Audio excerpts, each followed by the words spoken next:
The spy who came in from the cold. The American handed Lemus another cup of coffee and said, "Why don't you go back and sleep? We can call you if he shows up." He knew Lemus as Mr. Thomas, and Thomas was what he called him. Lemus said nothing, just stared through the window of the checkpoint, along the empty street. "You can't wait forever, sir. He's 9 hours over schedule." Lemus walked to the observation window and stood between the two West Berlin policemen. Their binoculars were trained on the eastern checkpoint. "He's waiting for the dark," Lemus muttered. "I know he is. This morning he said he'd come across with the workmen." Lemus turned on him. "Agents aren't aeroplanes. They don't have schedules. He's blown, he's on the run, he's frightened. Mund is after him now, at this moment. He's only got one chance, so let him choose his time." There was only one light in the checkpoint, a reading lamp with a green shade, but the glow of the arc lights, like artificial moonlight, filled the cabin. Darkness came, and with it silence. They spoke as if they were afraid of being overheard. Lemus waited, in front of him the road, and to either side the wall, a dirty, ugly thing of breeze blocks and barbed wire, lit with cheap yellow light like the backdrop for a concentration camp. To east and west of the wall lay the unrestored part of Berlin, a half-world of ruin drawn in 2 dimensions, crags of war. One of the policemen turned to Lemus. "Ein Mann, Herr Thomas, mit einem Fahrrad." Lemus took the binoculars. It was Riemek. The figure was unmistakable even at that distance, shrouded in an old Wehrmacht raincoat, pushing his bicycle. "He's made it," thought Lemus. "He must have made it.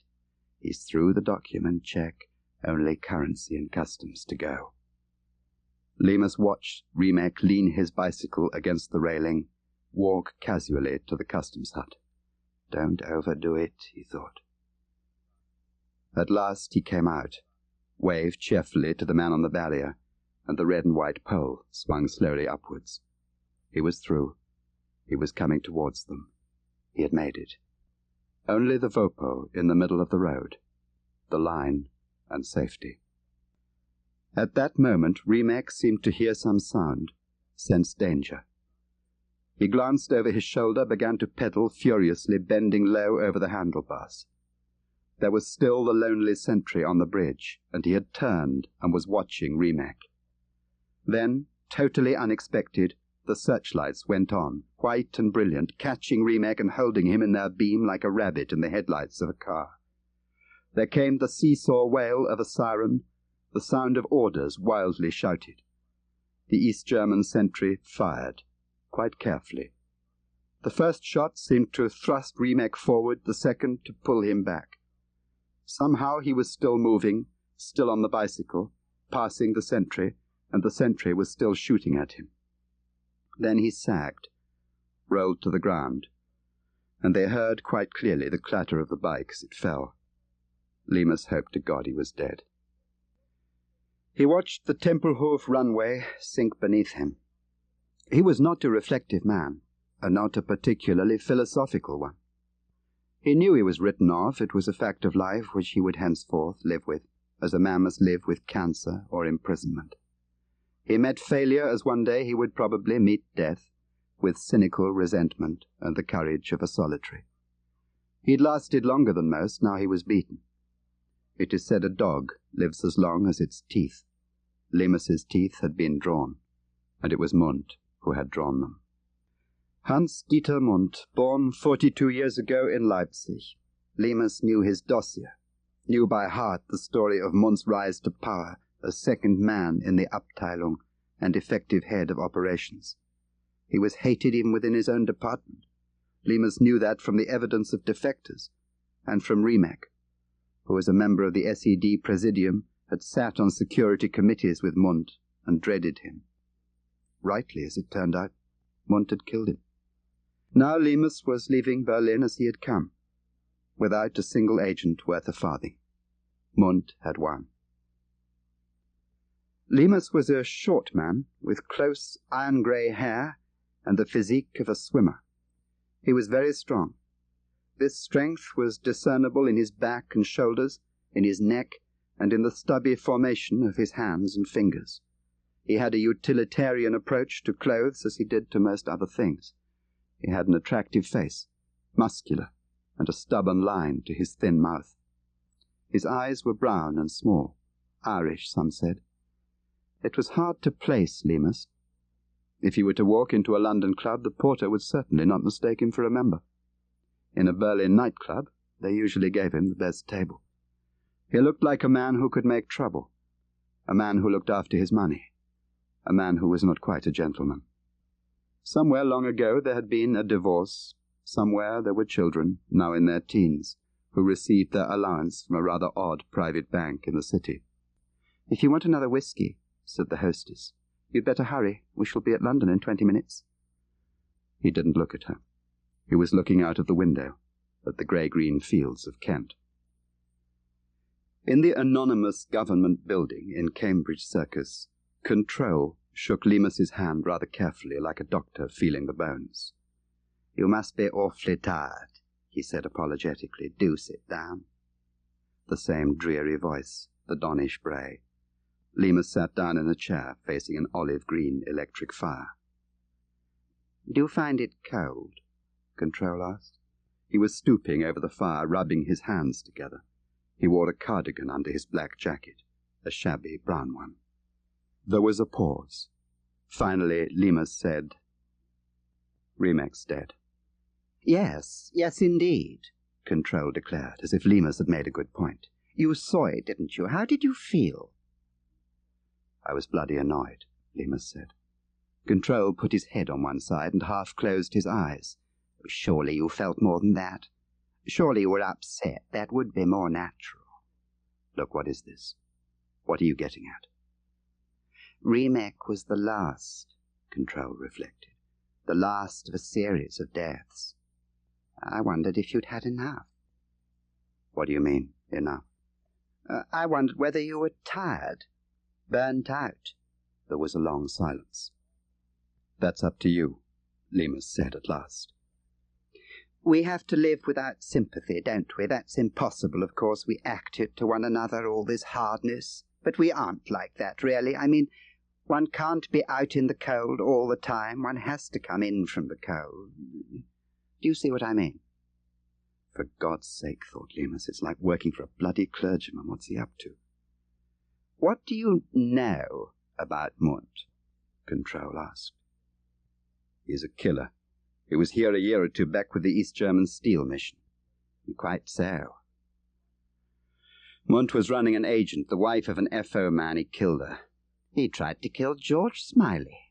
And of course he shot the woman's husband. He's a very distasteful man. Ex-Hitler Youth and all that kind of thing. Not at all the intellectual sort of communist. A practitioner of the Cold War." "Like us," Lemus observed dryly. But Control didn't smile. "George Smiley knew the case well. He isn't with us anymore, but I think you ought to ferret him out. He lives in Chelsea, Bywater Street. You know it?" "Yes." "And Gwilym was on the case as well. He's in Satellites 4 on the first floor. I'm afraid everything's changed since your day." "Yes." "I think we ought to try and get rid of Munt. If we can manage it." "Why?"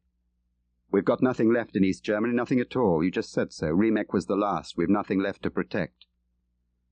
Control sat down and looked at his hands for a while. "That is not altogether true. But I don't think I need to bore you with the details. Tell me, are you tired of spying? Forgive me if I repeat the question. I mean, that is a phenomenon we understand here, you know. Like aircraft designers, metal fatigue, I think the term is. Do say if you are." Lemus remembered the flight home that morning and wondered. "If you were," Control added, "we would have to find some other way of taking care of Munt. What I have in mind is a little out of the ordinary." "What do you want me to do?" "I want you to stay out in the cold. just a little longer. It surprised no one very much when they put Lemus on the shelf. In the main, they said, Berlin had been a failure for years and someone had to take the rap.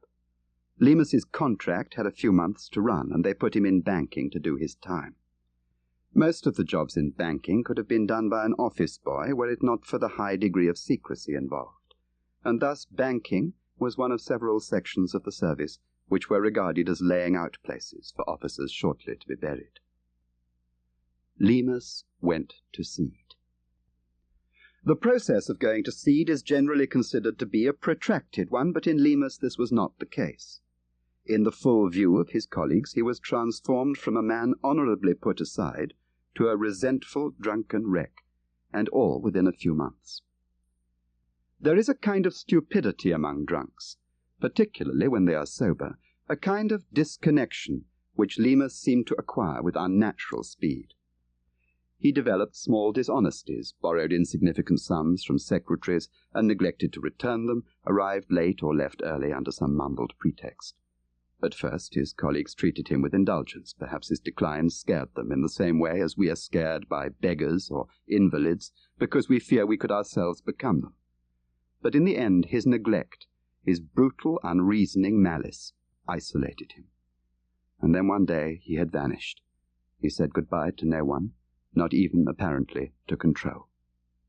Then there was the story about the money. It leaked out, no one as usual knew where from, that Lemus's sudden departure was connected with irregularities in the accounts of banking section. His flat was in Bayswater. It was small and squalid. It looked directly onto the grey backs of 3 stone warehouses, the windows of which were drawn for aesthetic reasons in creosote. Above the warehouse there lived an Italian family, quarrelling at night and beating carpets in the morning. Lemus had few possessions with which to brighten his rooms. He bought some shades to cover the light bulbs, and 2 pairs of sheets to replace the ones provided by the landlord. The rest Lemus tolerated. The flower-patterned curtains, not lined or hemmed, the fraying brown carpets and the clumsy dark-wood furniture, like something from a seaman's hostel. They didn't like him in the street, but they were almost sorry for him. They thought he was dirty, too, the way he didn't shave weekends and his shirts all grubby. Mrs. McCaird from Sudbury Avenue cleaned for him for a week, but having never received a civil word from him, withdrew her labour. She was an important source of information in the street, where tradesmen told one another what they needed to know, in case he asked for credit. Mrs. McCaird's advice was against credit. Lemus never had a letter, she said, and they agreed that that was serious. He'd no pictures and only a few books. She thought one of the books was dirty, but couldn't be sure because it was in foreign writing. It was her opinion he had a bit to live on, but that bit was running out. She knew he drew benefit Thursdays. Bayswater was warned, and needed no second warning. They heard from Mrs. McCaird that he drank like a fish. This was confirmed by the local publican. Publicans and charwomen are not in the way of accommodating their clients with credit, but their information is treasured by those who do. Finally, he took the job in the library. The Labour Exchange had put him onto it each Thursday morning as he drew his unemployment benefit, and he'd always turned it down. What sort of library? Lemus asked. It's the Bayswater Library for Psychic Research. It's an endowment. They've got thousands of volumes, all sorts, and they've been left a whole lot more. They want another helper. The library was like a church hall and very cold. The black oil stoves at either end made it smell of paraffin. In the middle of the room was a cubicle like a witness box, and inside it sat Miss Crail, the librarian. I'm the new help, Lemus said. My name's Lemus. Miss Crail looked up sharply from her card index, as if she heard a rude word. Help? What do you mean, help? Assistant from the Labour Exchange. Mr. Pitt sent me. I see. A wooden smile. At that moment the telephone rang. She lifted the receiver and began arguing with somebody fiercely. Lemus guessed they argued all the time. There were no preliminaries. He listened for a minute or two and then drifted towards the bookshelves. He noticed a girl in one of the alcoves standing on a ladder, sorting large volumes. I'm the new man. My name's Lemus. She came down from the ladder and shook his hand, a little formally. She was a tall girl, ungainly, with a long waist and long legs.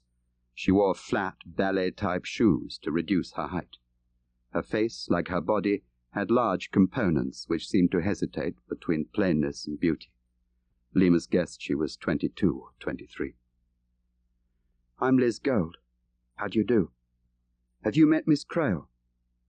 "Yes, but she's on the phone at the moment." "Arguing with her mother, I expect. What are you going to do?" "I don't know. Work." "We're marking at the moment. Miss Crail started a new index. Why don't you start on the archaeology?" Together they walked to the next alcove, where a shoebox full of cards lay on the floor. She left him there, and after a moment's hesitation he took out a book and looked in the flyleaf. It was called Archaeological Discoveries in Asia Minor, Volume 4. They only seemed to have Volume 4. At exactly 5:30, Miss Crail put on her coat, and with a pointed "Good night, Miss Gold," left. Lemus went into the next alcove, where Liz Gold was sitting on the bottom rung of her ladder, reading what looked like a tract. When she saw him, she dropped it guiltily into her handbag and stood up. "Got far to go?" he asked. 20 minutes walk. I always walk it. Have you?" "Not far. Good night." He walked slowly back to the flat. He let himself in and turned the light switch. Nothing happened. He tried the light in the tiny kitchen and finally the electric fire that plugged in by his bed. On the doormat was a letter. He picked it up and took it out into the pale yellow light of the staircase. It was the electricity company, regretting that the area manager had no alternative but to cut off the electricity until the outstanding account of £9 4 shillings and 8 had been settled. About 3 weeks after Lemus began work at the library, Liz asked him to supper. She pretended it was an idea that had come to her quite suddenly at 5 o'clock that evening. She seemed to realize that if she were to ask him for tomorrow or the next day, he would forget or just not come, so she asked him at 5 o'clock. Lemus seemed reluctant to accept, but in the end he did. They walked to her flat through the rain, and they might have been anywhere, Berlin, London, any town where paving stones turned to lakes of light in the evening rain, and the traffic shuffles despondently through wet streets. It was the first of many meals which Lemus had at her flat. He came when she asked him, and she asked him often. He never spoke much. When she discovered he would come, she took to laying the table in the morning before leaving for the library. She even prepared the vegetables beforehand and had the candles on the table, for she loved candlelight. She always knew that there was something deeply wrong with Lemus, and that one day, for some reason she could not understand, he might break, and she would never see him again. She tried to tell him she knew. She said to him one evening, "You must go when you want. I'll never follow you, Alec." And his brown eyes rested on her for a moment. "I'll tell you when," he replied. Her flat was just a bed-sitting room and a kitchen. In the sitting room were 2 armchairs, a divan bed, and a bookcase full of paperback books, mainly classics which she had never read. After supper she would talk to him, and he would lie on the divan smoking. She never knew how much he heard. She didn't care. She would kneel by the bed, holding his hand against her cheek, talking. Then one evening she said to him, "Alec, what do you believe in? Don't laugh, tell me." "I believe an 11 bus will take me to Hammersmith. I don't believe it's driven by Father Christmas." "There's some poison in your mind. Some hate. You're a fanatic, Alec. I know you are. But I don't know what about. You're a fanatic who doesn't want to convert people, and that's a dangerous thing.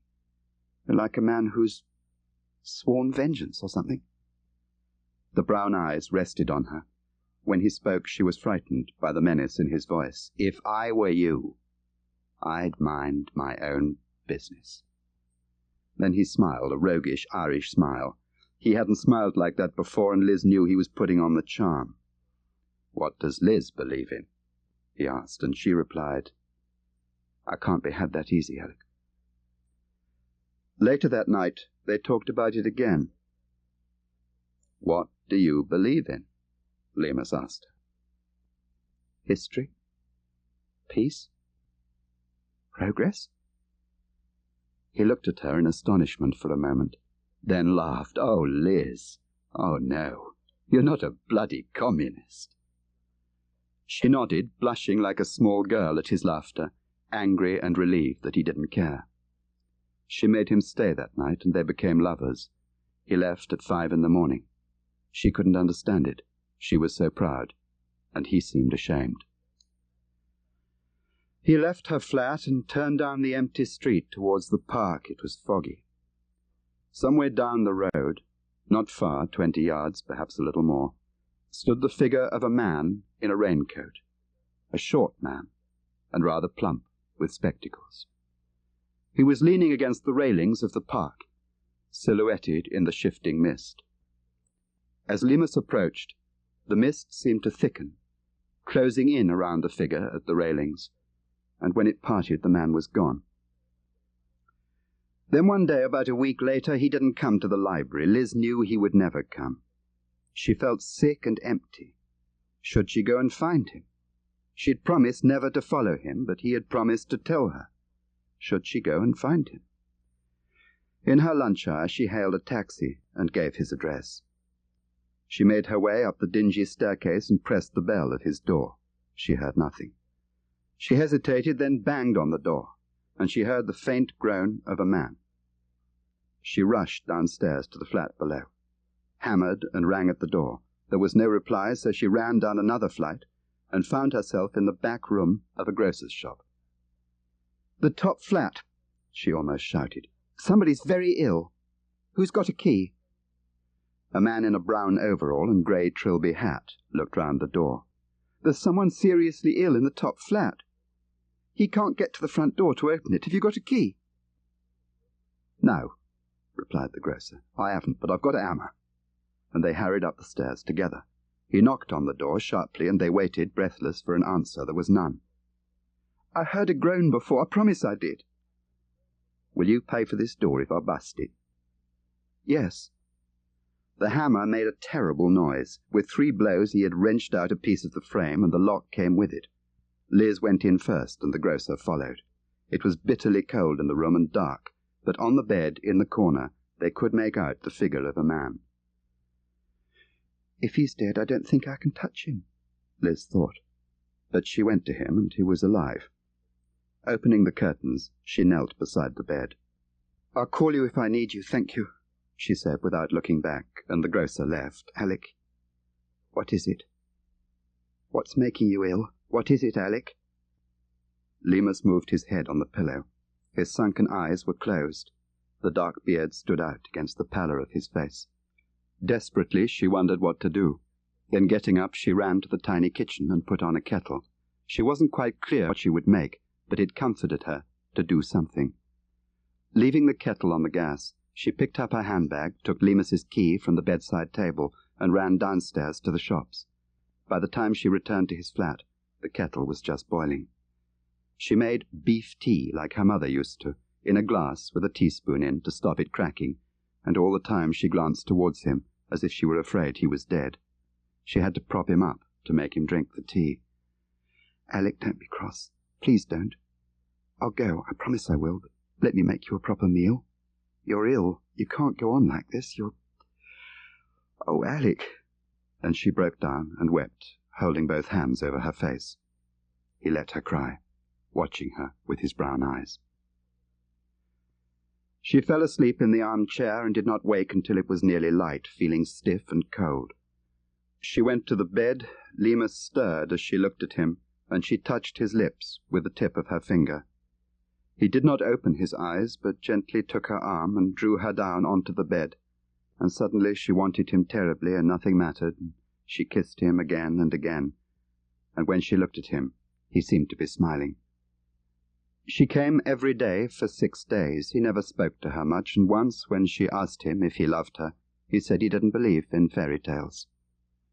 On the Friday evening she found him dressed but not shaved, and she wondered why he hadn't shaved. He hardly spoke at supper, and she watched him until she could bear it no more, and she cried out suddenly, "Alec!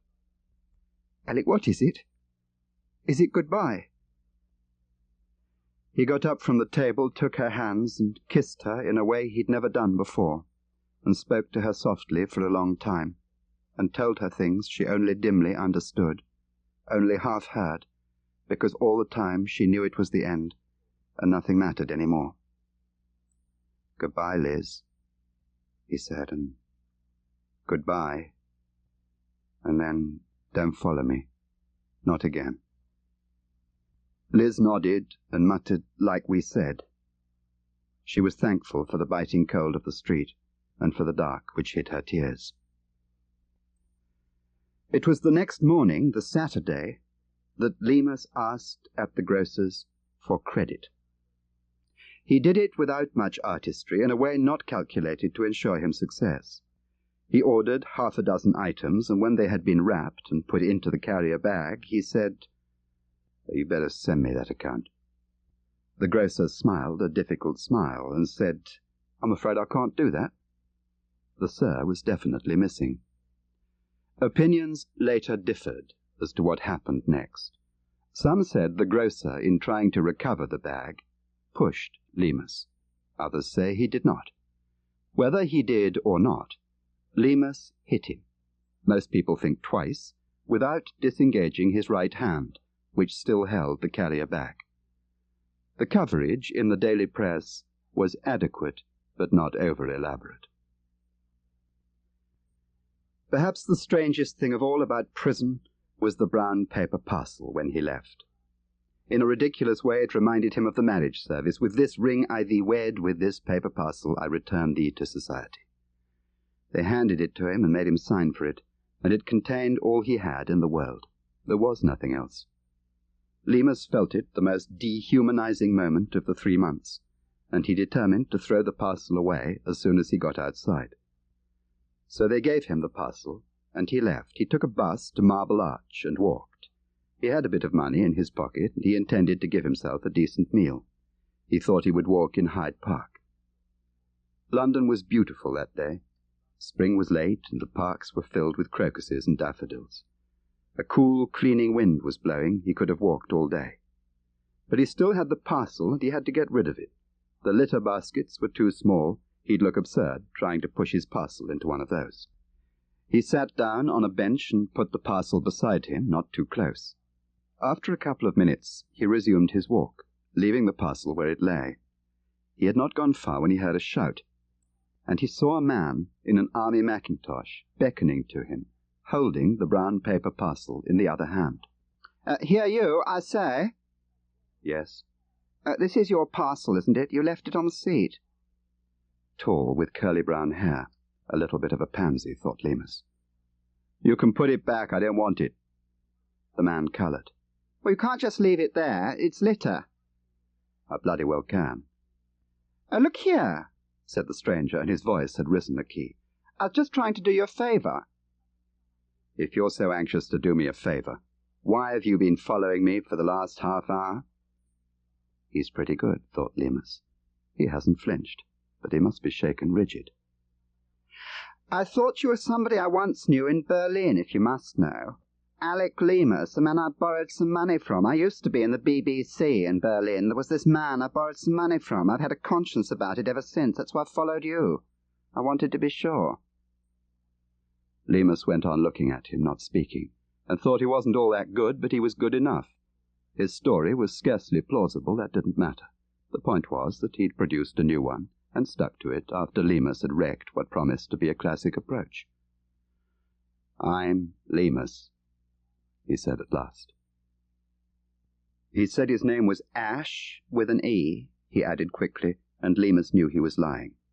Ash ordered lunch with just a fraction too little regard for expense, and they drank some Frankenwein to remind them of the old days. It was nearly 4 o'clock before they ordered the bill, and Lemus tried to insist on paying his half. Ash wouldn't hear of it, paid the bill, and took out his cheque-book in order to settle his debt to Lemus. 20 of the best, he said, and filled in the date on the cheque form. Then he looked up at Lemus, all wide-eyed and accommodating. "I say, a cheque is all right by you, isn't it?" "I haven't got a bank account at the moment. Only just back from abroad." They agreed to meet at the same place on the following day, at 1 o'clock, and he would bring the money in cash.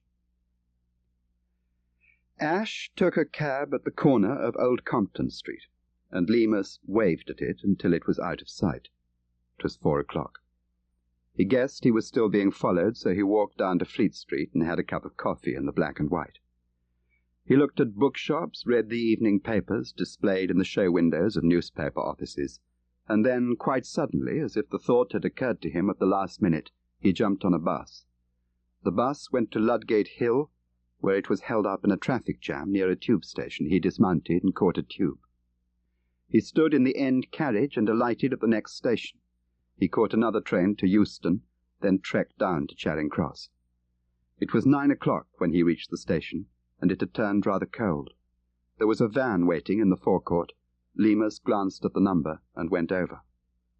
They drove west, towards the King's Road. The driver knew the way. Control opened the door. "George Smiley's out," he said. "I've borrowed his house. Come in." Not until Lemus was inside and the front door closed did Control put on the hall light. They went into the little drawing room. "They picked me up this morning," Lemus said. He lit a cigarette.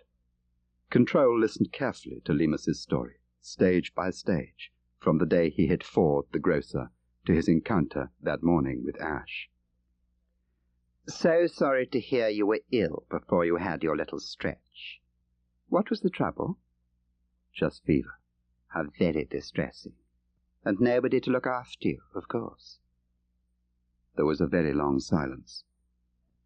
"You know she is in the party, don't you?"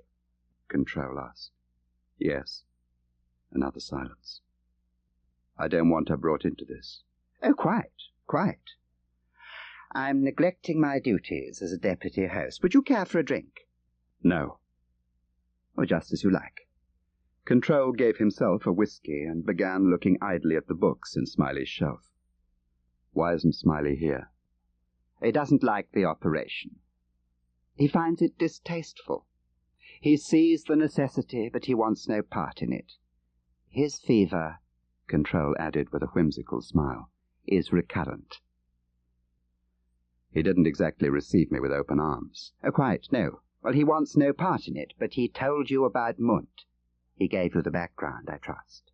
"Yes." "Munt is a very hard man," Control reflected. "We should never forget that, and a good intelligence officer."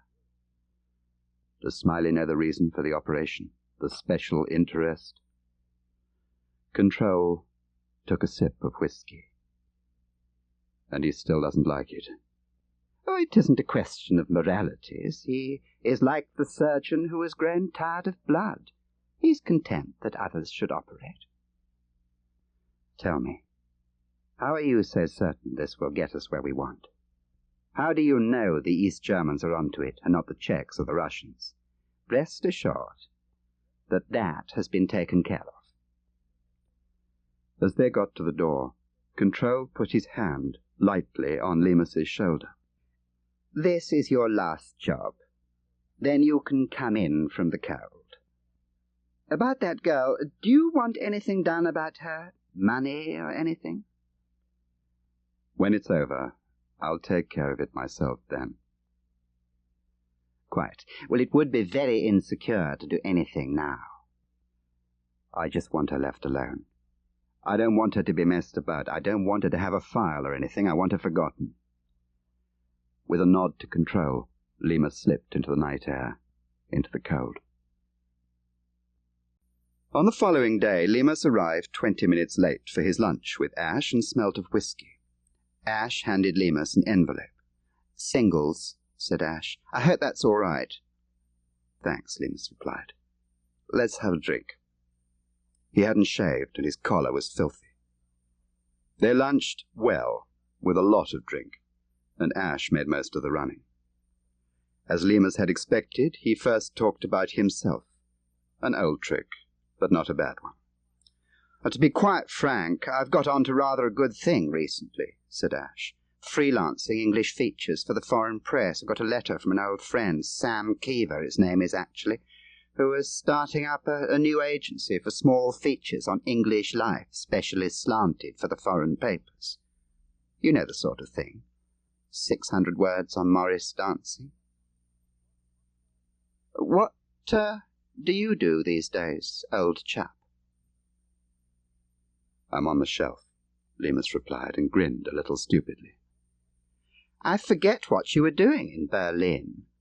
Weren't you one of the mysterious cold warriors? My God, thought Lemus, you're stepping things up a bit. He hesitated, then said savagely, "Office boy for the bloody Yanks." You know, said Ash, as if he had been turning the idea over for some time, you ought to meet Sam. Ash had a flat in Dolphin Square. It was just what Lemus had expected, small and anonymous, with a few hastily assembled curios from Germany. After tea, Ash said, I'll go out and do a spot of shopping before the shops close, then we'll decide what to do about everything. I might give Sam a tinkle, actually. I think the sooner you two get together, the better. Why don't you get some sleep? You look all in. As soon as Lemus reckoned Ash was safely out of the building, he put the front door of the flat carefully on the latch and made his way downstairs to the centre hall, where there were 2 telephone cabins. He dialed an outside number at Cambridge Circus and said he wanted to leave a message. A girl's voice said, "Go ahead." "This is Thomas. I've accepted an invitation to meet Mr. Sam Keever this evening at Dolphin Square." He gave the address. He returned to Ash's flat and sat on the camp bed, looking at his clasped hands. After a while, he lay down. He decided to accept Ash's advice and get some rest.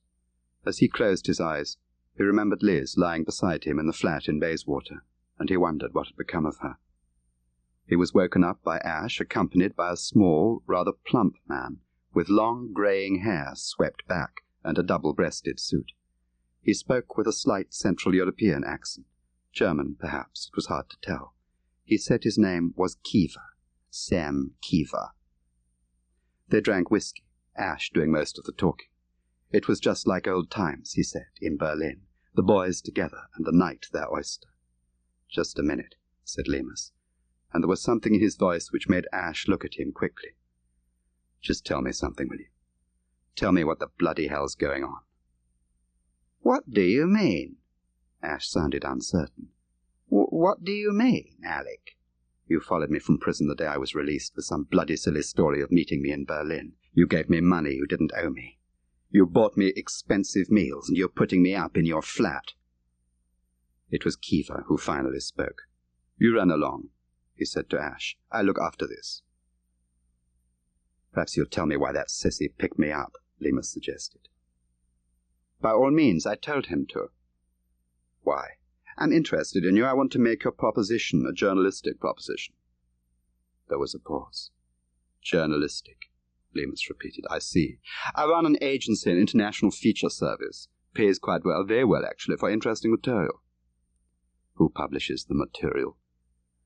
"It pays so well, in fact, that a man with your kind of experience, the international scene, a man with your background, you understand, who provided convincing, factual material, could free himself in a comparatively short time from further financial worry." "Who publishes the material, Keever?" There was a threatening edge to Lemus's voice, and for a moment, just for a moment, a look of apprehension seemed to pass across Keever's smooth face. "International clients. I have a correspondent in Paris who disposes of a good deal of my stuff. Often I don't even know who does publish. I confess," he added with a disarming smile, "that I don't awfully care. They pay and they ask for more. They're the kind of people, you see, Lemus, who don't fuss about awkward details. They pay promptly, and they're happy to pay in foreign banks. For instance, where no one bothers about things like tax." Lemus said nothing. He was holding his glass with both hands, staring into it. "Christ, they're rushing their fences," he thought. "It's indecent." He remembered some silly music-hall joke. "This is an offer no respectable girl could accept, and besides, I don't know what it's worth." Tactically, he reflected, they're right to rush it. I'm on my uppers. Prison experience still fresh, social resentment strong. I'm an old horse, I don't need breaking in. I don't have to pretend they've offended my honor as an English gentleman. On the other hand, they would expect practical objections. They would expect him to be afraid. for his service pursued traitors as the eye of God followed Cain across the desert. And finally they would know it was a gamble. They would know that inconsistency in human decision can make nonsense of the best planned espionage approach. That cheats, liars, and criminals may resist every blandishment, while respectable gentlemen have been moved to appalling treasons by watery cabbage in a departmental canteen. They'd have to pay a hell of a lot, Lemus muttered at last. Kiva gave him some more whiskey. They're offering a down payment of £15,000. They will assist you with any resettlement problems that may arise. How soon do you want an answer? Now, here and now. Yes or no. You're not expected to commit all your reminiscences to paper. You will meet my client and he will arrange to have the material ghost-written. Where am I supposed to meet him? We felt for everybody's sake it would be simplest to meet outside the United Kingdom. My client suggested Holland. I haven't got my passport, Lemus said stupidly. I took the liberty of obtaining one for you, Kiva replied suavely. And nothing in his voice or his manner indicated that he had done other than negotiate an adequate business arrangement. We're flying to The Hague tomorrow at 9:45. The formalities at the airport at The Hague provided no problem. The young Dutch officer gave a perfunctory glance at their luggage and passports and announced in awkward, throaty English, "I hope you have a pleasant stay in the Netherlands." They walked from the customs shed along the corridor to the reception hall on the other side of the airport buildings. Kiva led the way to the main exit, between the little groups of travellers staring vaguely at displays of scent, cameras, and fruit. As they pushed their way through the revolving glass door, Lemus looked back. Standing at the newspaper kiosk, deep in a copy of the International Herald Tribune, stood a small, frog-like figure in spectacles, an earnest, worried little man. He looked like a civil servant, something like that. A car was waiting for them in the car park. Soon they had left the suburbs behind and were approaching a colony of villas bordering the dunes along the sea front. Here they stopped at the front door of a small, cream-coloured bungalow. A wrought-iron sign hung on the porch with the words Le Mirage in pale blue Gothic script. There was a notice in the window which proclaimed that all the rooms were taken. Kiva led the way into the house. The man was about Lemus's height, but older. Lemus put him at about 55. His face had a hard grey hue and sharp furrows. He might have been a soldier. He held out his hand. "My name is Peters," he said. The fingers were slim and polished. "Did you have a good journey?" "Yes," said Kiva quickly. "Quite uneventful." "Mr. Lemus and I have a lot to discuss. I don't think we need to keep you, Sam. You could take the Volkswagen back to town." Kiva smiled. Lemus saw the relief in his smile. "Goodbye, Lemus," said Kiva, his voice jocular. "Good luck, old man." Lemus nodded, ignoring Kiva's hand. "Goodbye," Kiva repeated. "Goodbye," and let himself quietly out of the front door. Lemus followed Peters into a back room. On a sideboard there was whiskey and soda. Peters went over to it and mixed them both a drink. "Look," said Lemus suddenly, "from now on I can do without the goodwill. Do you follow me? We both know what we're about, both professionals. You've got a paid defector. Good luck to you. For Christ's sake, don't pretend you've fallen in love with me." He sounded on edge, uncertain of himself. Peters nodded. "Kiva told me you were a proud man," he observed dispassionately. And he added, without smiling, "After all, why else does a man attack tradesmen?" Lemus guessed he was Russian, but he wasn't sure. His English was nearly perfect. He had the ease and habits of a man long used to civilized comforts. They sat at the table. "Kiva told you what I'm going to pay you?" Peters inquired. "Yes. He said you might have follow-up questions during the next year. You would pay more if I kept myself available. Well, I don't accept that. You know as well as I do it wouldn't work. I want to draw the money and get clear. Your people have a rough way with defected agents, so have mine. I'm not going to sit on my fanny in St. Moritz while you roll up every network I've given you. They're not fools. They'd know who to look for. For all you and I know, they're on to us now." Peters nodded. You could, of course, come somewhere safer, couldn't you? Behind the Iron Curtain. Yes. Lemus just shook his head and continued. I reckon you'll need about 3 days for a preliminary interrogation. Then you'll want to refer back for a detailed brief. Not necessarily. Lemus looked at him with interest. I see, he said. They've sent the expert. Or isn't Moscow Center in on this? Peters was silent. He was just looking at Lemus, taking him in. At last he picked up a pencil and said, Shall we begin? You're paying. Your show. Peters watched him coolly, appraising him like a professional gambler across the table. What was Lemus worth? What would break him? What attract or frighten him? What did he hate? Above all, what did he know? Would he keep his best card to the end and sell it dear? Peters didn't think so. Lemus was too much off balance to monkey about. He was a man at odds with himself, a man who knew one life, one confession, and had betrayed them. Peters had seen it before. Peters knew that Lemus would lie. Lie perhaps only by omission, but lie all the same. For pride, from defiance, or through the sheer perversity of his profession, and he, Peters, would have to nail the lies. He knew, too, that the very fact that Lemus was a professional could militate against his interests, for Lemus would select where Peters wanted no selection. Lemus would anticipate the type of intelligence which Peters required, and in doing so might pass by some casual scrap that could be of vital interest to the evaluators.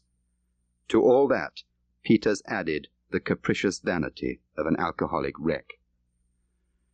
I think, he said, we will take your Berlin service in some detail. Have another drink.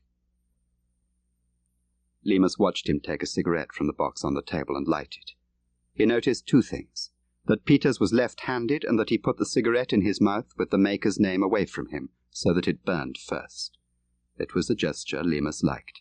It indicated that Peters, like himself, had been on the run. Lemus began to talk about Berlin. Peters seldom interrupted, seldom asked a question or made a comment, but when he did, he displayed a technical curiosity and expertise which entirely accorded with Lemus's own temperament.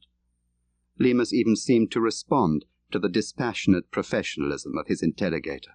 It was something they had in common.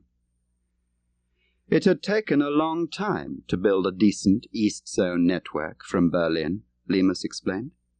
In the early days, the city had been thronging with second-rate agents.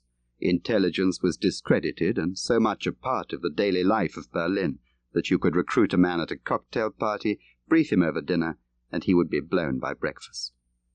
For a professional, it was a nightmare. Dozens of agencies, half of them penetrated by the opposition, thousands of loose ends, too many leads, too few sources, too little space to operate. They needed the real thing.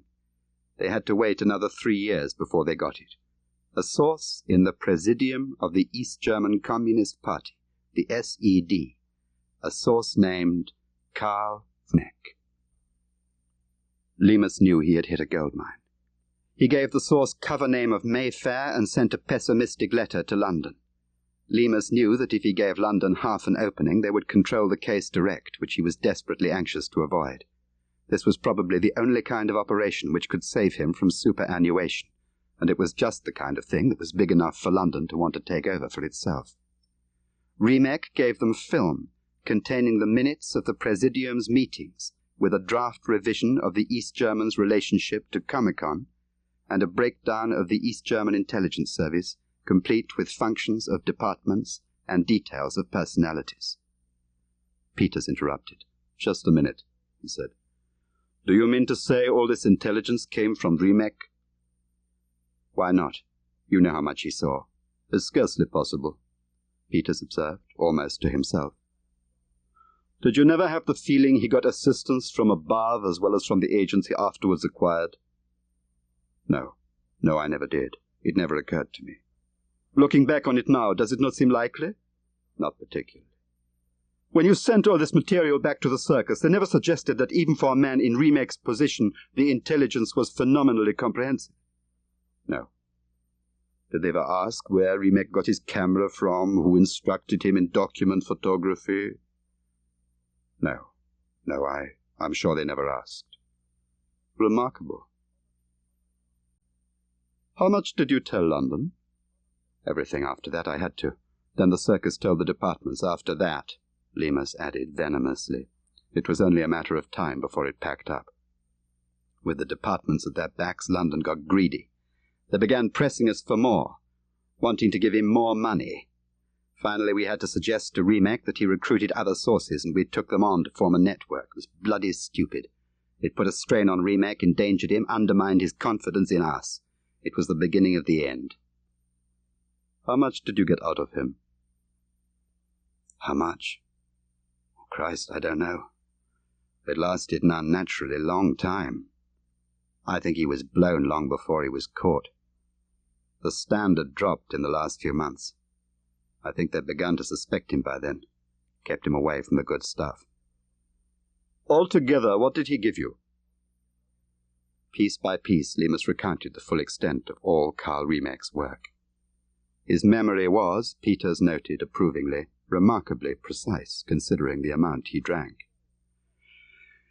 I'm sorry, said Peters at last, but I do not believe that one man, however well-placed, however careful, however industrious, could have acquired such a range of detailed knowledge. For that matter, even if he had, he would never have been able to photograph it. He was able, Lemus persisted, suddenly angry. He bloody well did, that's all there is to it. And the circus never told you to go into it with him, exactly how and when he saw all this stuff? No. Remek was touchy about that, and London was content to let it go. Well, well. When they had exhausted the case of Carl Remek, Lemus went on to talk of other, less spectacular agents, then of the procedure of his Berlin office, its communications, its staff, its secret ramifications, flats, transport, recording and photographic equipment. They talked long into the night and throughout the next day, and when at last Lemus stumbled into bed the following night, he knew he had betrayed all that he knew of Allied intelligence in Berlin, and drank 2 bottles of whiskey in 2 days. One thing puzzled him. Peter's insistence that Carl Remek must have had help, must have had a high-level collaborator. Control had asked him the same question, he remembered now. Control had asked about Remek's access. How could they both be so sure Remek hadn't managed alone? Perhaps it was true. Perhaps there was somebody else. Perhaps this was the special interest whom Control was so anxious to protect from Munt. Anyway, tomorrow would tell. Tomorrow he would play his hand. Peters arrived at 8 o'clock the next morning, and without ceremony they sat at the table and began. So you came back to London. What did you do there? They put me on the shelf. I had to go straight to Control and report about Remek. He was dead. What else was there to say? What did they do with you? They said at first I could hang around in London and wait till I was qualified for a proper pension. They put me in banking. I can't remember much about that part. I began hitting the bottle a bit, had rather a bad patch. He lit a cigarette. Peters nodded. That was why they gave me the push, really. They didn't like me drinking. Tell me what you do remember about banking section, Peters suggested. It was a dreary setup. I never was cut out for desk work, I knew that. That's why I hung on in Berlin. I knew when they recalled me I'd be put on the shelf, but Christ. What did you do? Sat on my behind, pushed paper. Letter comes down from finance. The payment of $700 to so-and-so is authorized with effect from so-and-so. Kindly get on with it. I'd sign a check or get the bank to make a transfer. What bank? Blatt and Rodney, sheeshy little bank in the city. There's a sort of theory in the circus that Etonians are discreet. In fact, then, you knew the name of any agent working for you all over the world? No, not necessarily. That was the cunning thing. I'd sign the check, you see, or the order to the bank, and we'd leave a space for the name of the payee. The covering letter or what have you was all signed, and then the file would go back to special dispatch. Who are they? They're the general holders of agents' particulars. They put in the names and posted the order. Bloody clever, I must say. Peters looked disappointed. You mean you had no way of knowing the names of the payees? Not usually, no. But occasionally. We got pretty near the knuckle now and then. All the fiddling about between banking, finance, and special dispatch led to cock-ups, of course, too elaborate. I remember best a thing called Rolling Stone. I got a couple of trips out of it. One to Copenhagen, one to Helsinki. Just dumping money at banks. Peters put down his pencil. Who for? God knows. All I knew was the alias. He heard himself talking, and it all sounded so ludicrously improbable. The operation covered irregular payments of dollars in different currencies and in different capitals. Always in capital towns? As far as I know. I remember reading in the file that there'd been other Rolling Stone payments before I came to the section, but in those cases banking section got the local resident to do it. Do you know the reason why earlier payments were made by the residents and later payments by someone travelling out from London? I know the reason. Control was anxious. Control? You mean to say Control himself was running the case? Oh, yes. He was running it. He was afraid the resident might be recognized at the bank, so he used a postman. Me. Was it your impression that the agent had been operating for some time before the first payment was made? Did the file show that? No idea. The file simply covered actual payments. Different files handled different bits of a single case. Only someone with a master file would be able to put it all together. What did you make of it yourself? What could I make of it? I thought Control must have a bloody good source, but I never saw the material, so I don't know. I didn't like the way it was done. It was too high-powered, too complicated, too clever. Why couldn't they just meet him and give him the money in cash? Did they really let him cross borders on his own passport with a forged one in his pocket? I doubt it. It was time he clouded the issue. Let Peters chase a hare. What do you mean? I mean that for all I know, the money was never drawn from the bank. Supposing he was a highly placed agent behind the curtain, the money would be on deposit for him when he could get at it. That was what I reckoned anyway. I didn't think about it all that much. Why should I? It's part of our work only to know pieces of the whole setup, you know that. If you're curious, God help you. Did you take the money with you from England? Of course not. We just transferred it to the resident's account in each case. The resident drew it, met me at the airport with the money in a suitcase. I took it to the bank. Who's the resident in Copenhagen? Peter Jensen, bookseller in the university bookshop. And what were the names that would be used by the agent? Horst Karlsdorf in Copenhagen, and the other, the Helsinki name? Fechtmann. Adolf Fechtmann. I see. Both German-speaking. Yes, I noticed that. But it can't be a German. Why not? I was head of the Berlin setup, wasn't I? I'd have been in on it. A high-level agent in East Germany would have to be run from Berlin, I'd have known. Lemus got up, went to the sideboard and poured himself some whiskey. He didn't bother about Peters. You said yourself there were special precautions, special procedures in this case. Perhaps they didn't think you needed to know. Don't be bloody silly. Of course I'd have known. This was the point he would stick to through thick and thin. It made them feel they knew better, gave credence to the rest of his information. They will want to deduce in spite of you, Control had said. We must give them the material and remain skeptical to their conclusions. Rely on their intelligence and conceit, on their suspicion of one another. That's what we must do. Peters nodded as if he were confirming a melancholy truth. You are a very proud man, Lemus, he observed once more. Peters left soon after that. He wished Lemus good day and walked down the road along the seafront. Peters didn't appear the next day. Lemus stayed in, waiting with growing irritation for some message, but none came. At about 11 o'clock of the following morning, Lemus decided to go out for a walk along the front, bought some cigarettes and stared dully at the sea. There was a girl standing on the beach, throwing bread to the seagulls. Her back was turned to him. The sea wind played with her long black hair and pulled at her coat, making an arc of her body like a bow strung towards the sea. He knew what it was then that Liz had given him, the thing that he would have to go back and find if ever he got home to England. It was the caring about little things, the faith in ordinary life, that simplicity that made you break up a bit of bread into a paper bag, walk down to the beach and throw it to the gulls. It was this respect for triviality which he had never been allowed to possess, whether it was bread for the seagulls or love.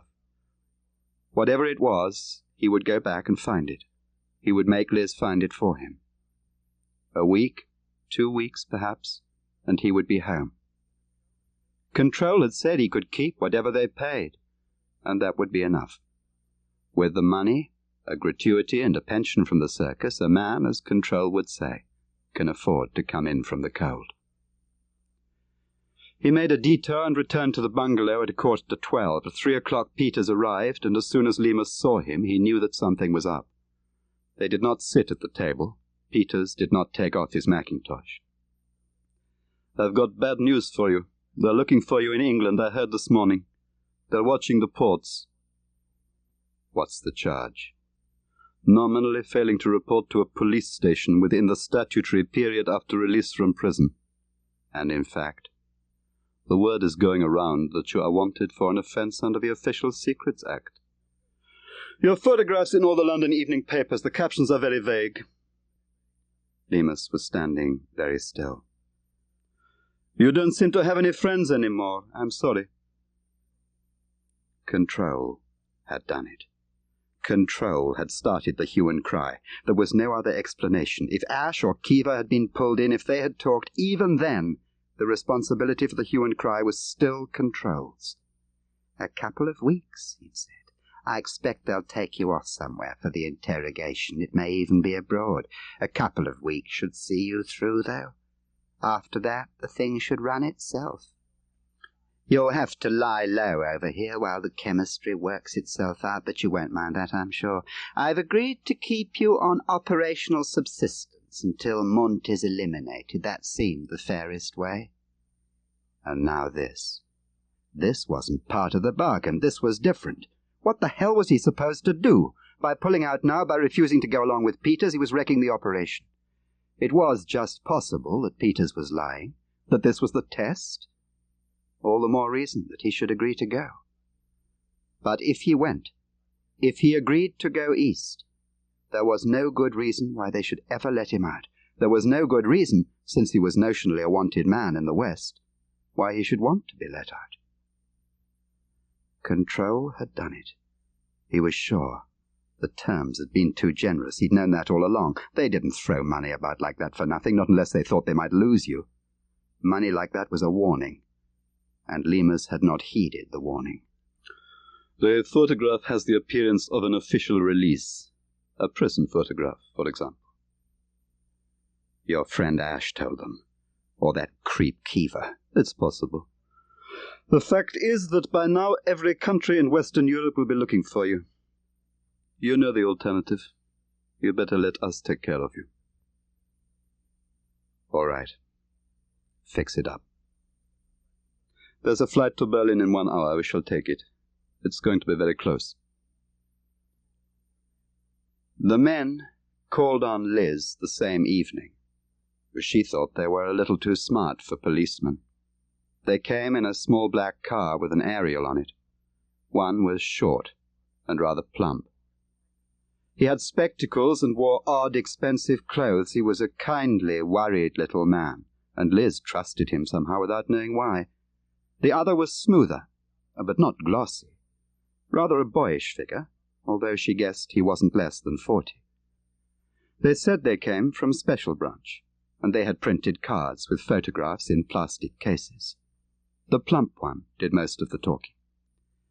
"I believe you were friendly with Alec Lemus," he began. She was prepared to be angry, but the plump man was so earnest that it seemed silly. "Yes. How did you know?" "We found out quite by chance the other day. When you go to prison, you have to give next of kin. Lemus said he didn't have any. That was a lie, as a matter of fact. They asked him whom they should inform if anything happened to him in prison, and he said you. I see. The little man peered very seriously at her for a moment. Then he asked, Did it surprise you when Lemus beat up Mr. Ford, the grocer? Yes, of course. Why do you think he did it? I don't know. Because Ford wouldn't give him credit, I suppose. But I think he always meant to. She wondered if she was saying too much, but she longed to talk to somebody about it. She was so alone, and there didn't seem any harm. He said there was a job he'd got to do. I didn't really understand it all. Not really. The little man looked more worried than ever. Do you believe that? I don't know. She was suddenly terrified for Alec, and she didn't know why. Did he ever say he'd come back? Asked the younger man. No. But he did say goodbye to you, the fat man asked. Did he say goodbye to you? Nothing more can happen to him, I promise you. But we want to help him. And if you have any idea of why he hit Mr. Ford, if you have the slightest notion from something he said, perhaps casually, or something he did, then tell us, for Alec's sake. Liz shook her head. Please go, she said. Please. As he got to the door, the fat man hesitated, then took a card from his wallet and put it on the table, gingerly, as if it might make a noise. Liz thought he was a very shy person. If you ever want any help, if anything happens about Lemus, or ring me up. Do you understand? Who are you? I'm a friend of Alec Lemus. Oh, another thing. One last question. Did Alec know did he know about you and the party? Yes. Yes, I told him. Does the party know about you and Alec? I've told you. No one knew. Then, white-faced, she cried out suddenly. Where is he? Tell me where he is. I can help him, don't you see? I'll look after him. She couldn't speak any more, just sobbed and sobbed, standing there in the middle of the room, her broken face buried in her hands, and the fat man watching her. He's gone abroad, he said gently. We don't quite know where he is. The younger man said, We'll see you're looked after. For money and that kind of thing. Who are you? Liz asked again. Friends of Alec, the young man repeated. Good friends. Lemus finished his drink and obeyed the warning sign to fasten his seatbelt. I'm losing my grip, he thought. Control was right. He'd noticed it first during the Remek case early last year. Remek had sent a message. He'd got something special for him and was making one of his rare visits to Western Germany. Lemus picked up a car and drove 70 kilometers in half an hour, weaving between the traffic, taking risks to beat the clock. And suddenly a small car, a Fiat probably, nosed its way out into the fast lane 40 yards ahead of him. Lemus stamped on the brake, turning his headlights full on and sounding his horn, and by the grace of God he missed it by a fraction of a second.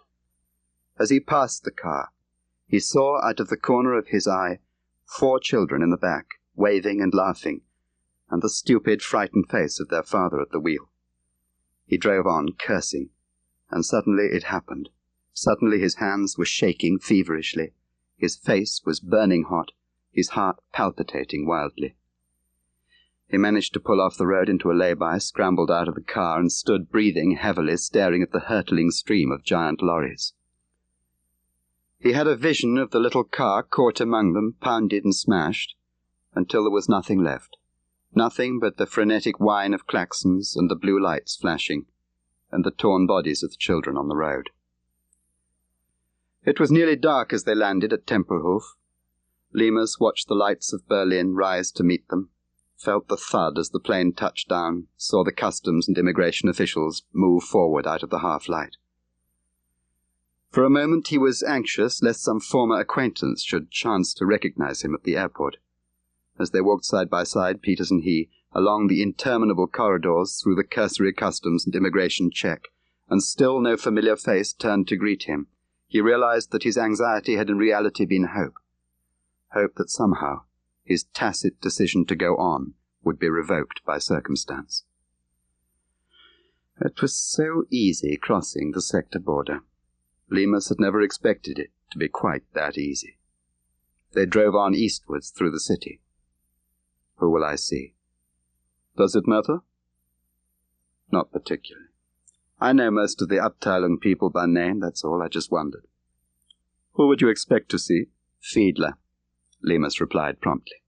Deputy head of security, Mund's man. He does all the big interrogations. He's a bastard. Why? A savage little bastard, I've heard about him. Espionage is not a cricket game, Peters observed sourly, and after that they sat in silence. So it is Fiedler, Lemus thought. Fiedler was a rarity in the Abteilung. He took no part in its intrigues, seemed content to live in Mund's shadow without prospect of promotion. Fiedler was a solitary, feared, disliked, mistrusted.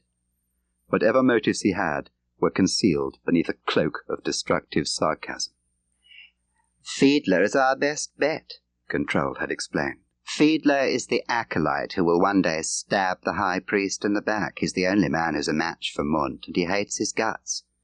Fiedler's a Jew, of course, and Mund is quite the other thing. Not at all a good mixture. Fiedler has the weapon with which to destroy Mund. And you, my dear Lemus, must encourage him to use it. Indirectly, of course, because you'll never meet him. At least I certainly hope you won't. It must have been after midnight. In the headlights of the car, Lemus glimpsed a low farmhouse with walls of timber and whitewashed brick.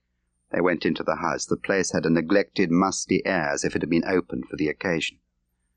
Peters sat down at the table, and Lemus did the same. For 10 minutes, perhaps longer, they waited. "You've been here before?"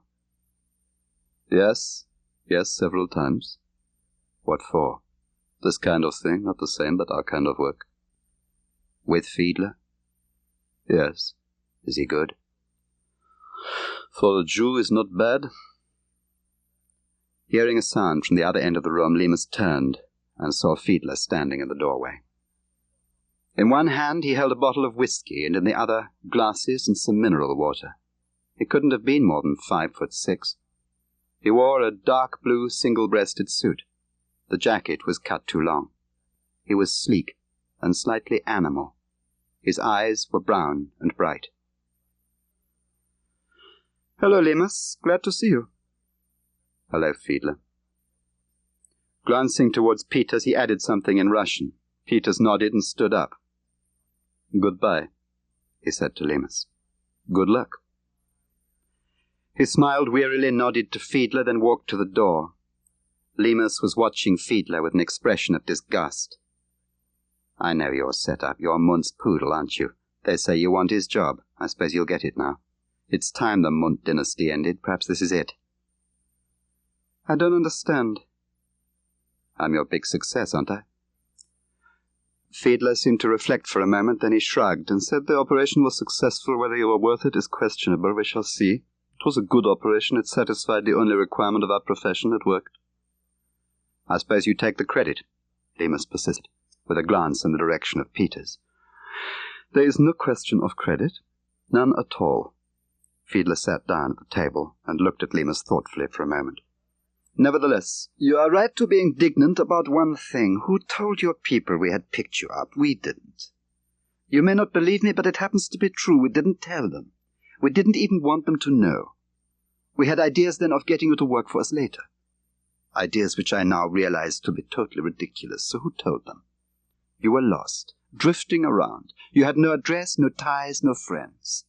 Then how the devil did they know you'd gone? Now somebody told them. Scarcely Ash or Kiva, since they are now both under arrest." "Under arrest?" "So it appears.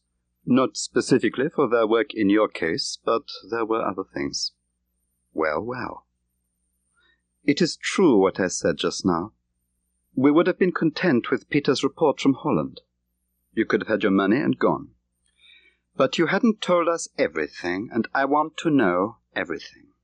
After all, your presence here provides us with problems too, you know. Well, you've boobed. I know damn all, and you're welcome to it. Fiedler picked up the bottle of whiskey and poured a little into each glass. You have presented us with an intriguing problem.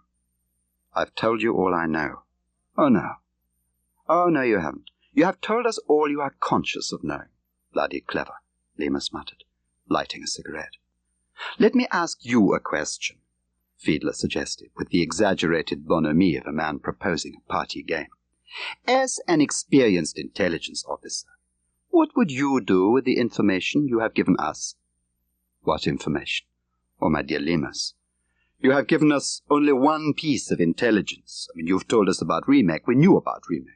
You have told us about the dispositions of your Berlin organization, about its personalities and its agents. That, if I may say so, is old hat. Listen, I didn't propose this deal. You did. You, Kiever, and Peters. I didn't come crawling to your sissy friends peddling old intelligence. You people made the running, Fiedler. You named the price. You took the risk. Apart from that, I haven't had a bloody penny. So don't blame me if the operations are flop. Make them come to you, Lemus thought. It isn't a flop. It isn't finished. It can't be. You have not told us what you know. I said you had given us one piece of intelligence. I am talking about Operation Rolling Stone. The file, the actual file on Operation Rolling Stone. Who carried the file from one subscriber to another? Tell me. We passed it by hand. Who else in banking dealt with that file? No one. You alone passed the file by hand to the next reader. Yes, I did. I suppose I did. To whom did you pass it? I can't remember. Think! Fiedler had not raised his voice, but it contained a sudden urgency which took Lemus by surprise.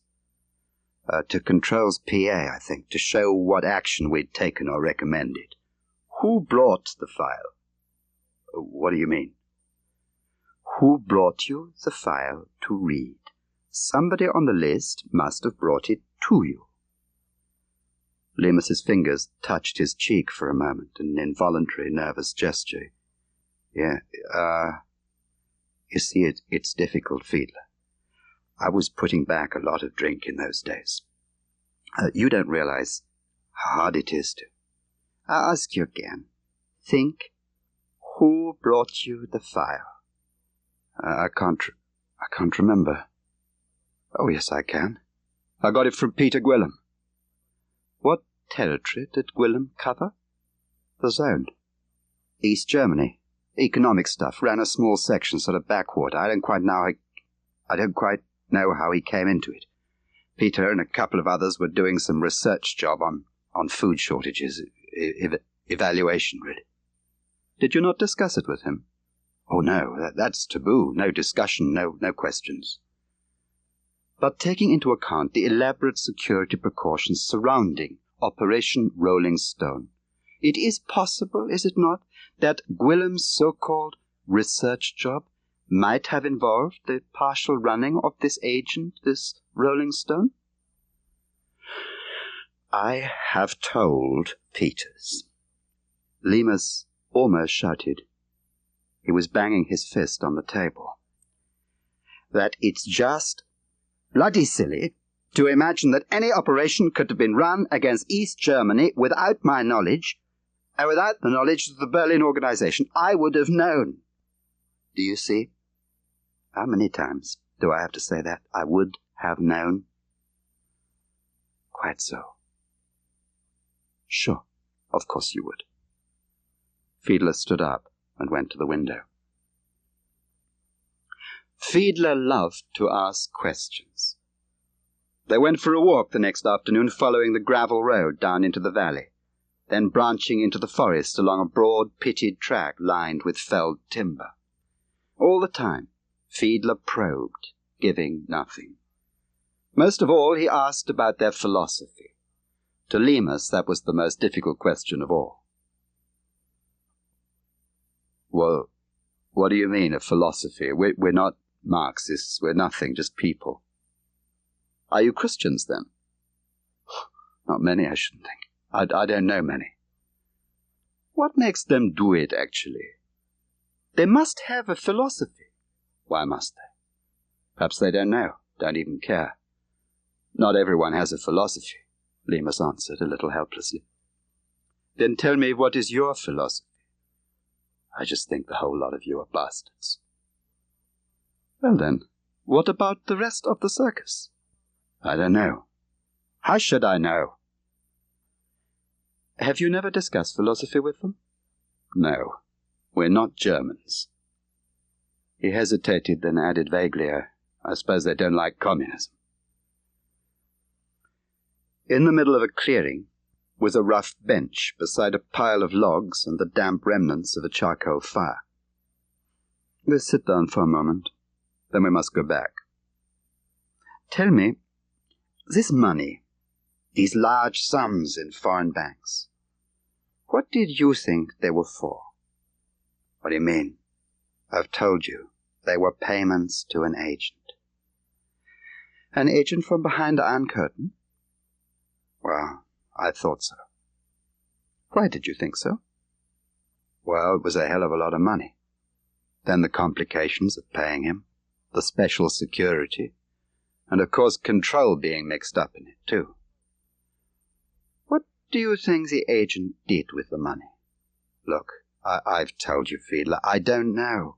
I don't even know if he collected it. I don't know anything. I was just a bloody office boy. Only it occurred to me that you could still help us to establish whether any of that money was ever drawn. You know, there's nothing to stop you writing to each bank and asking for a current statement. We could say you were staying in Switzerland, use an accommodation address. We could post the letters even in the town of destination. Do you see any objection to that? Might work. It depends on whether control's been corresponding with the bank independently, over my forged signature. Might not fit in. I don't see that we have too much to lose. What have you got to win?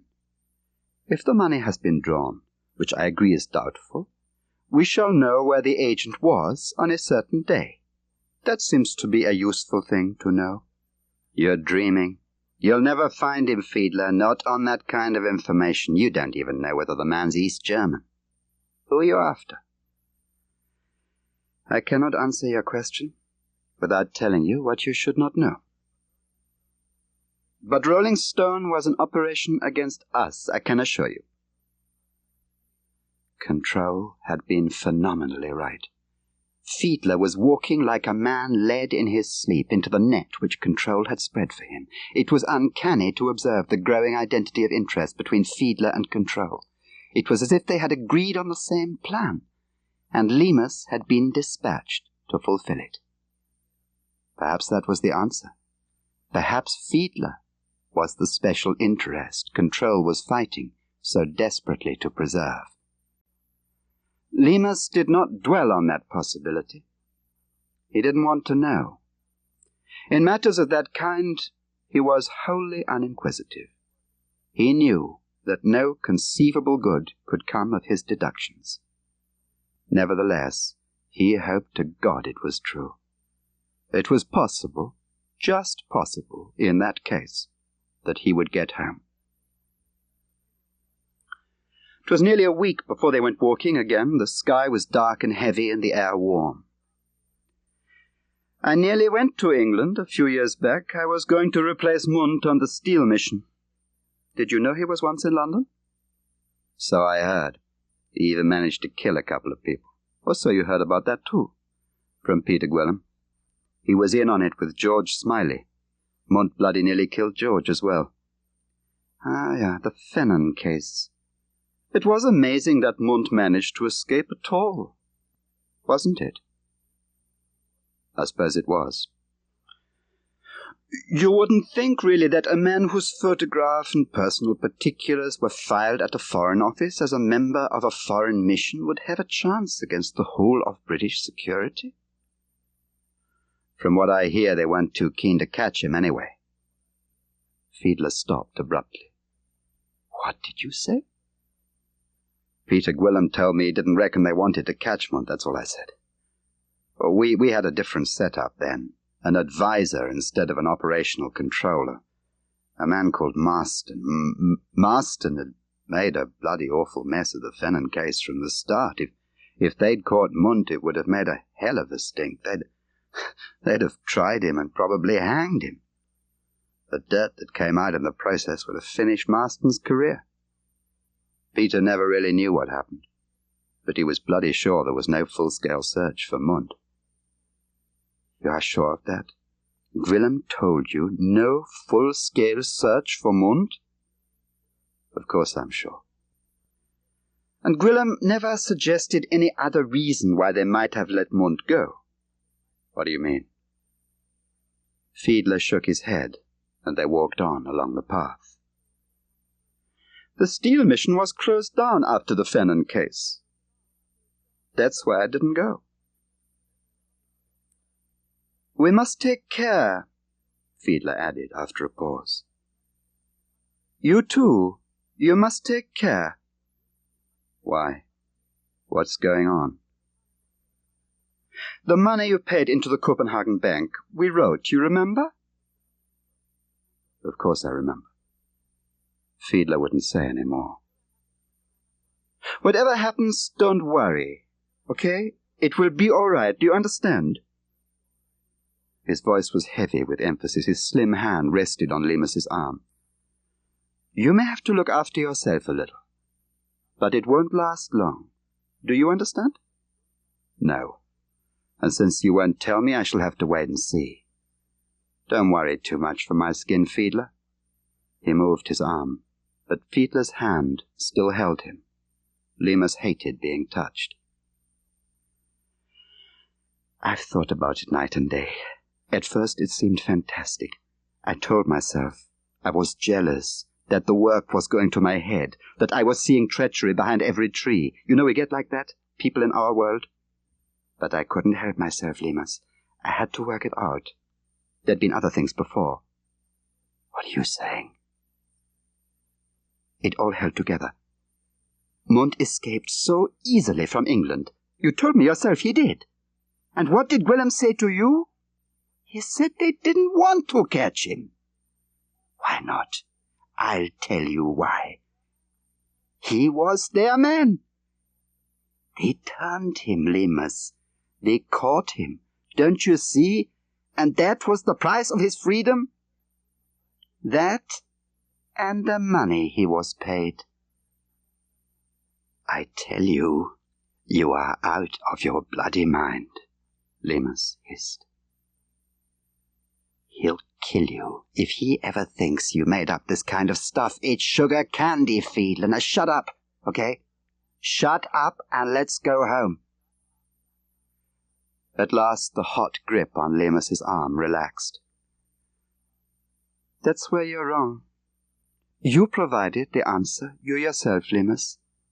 That's why we need one another.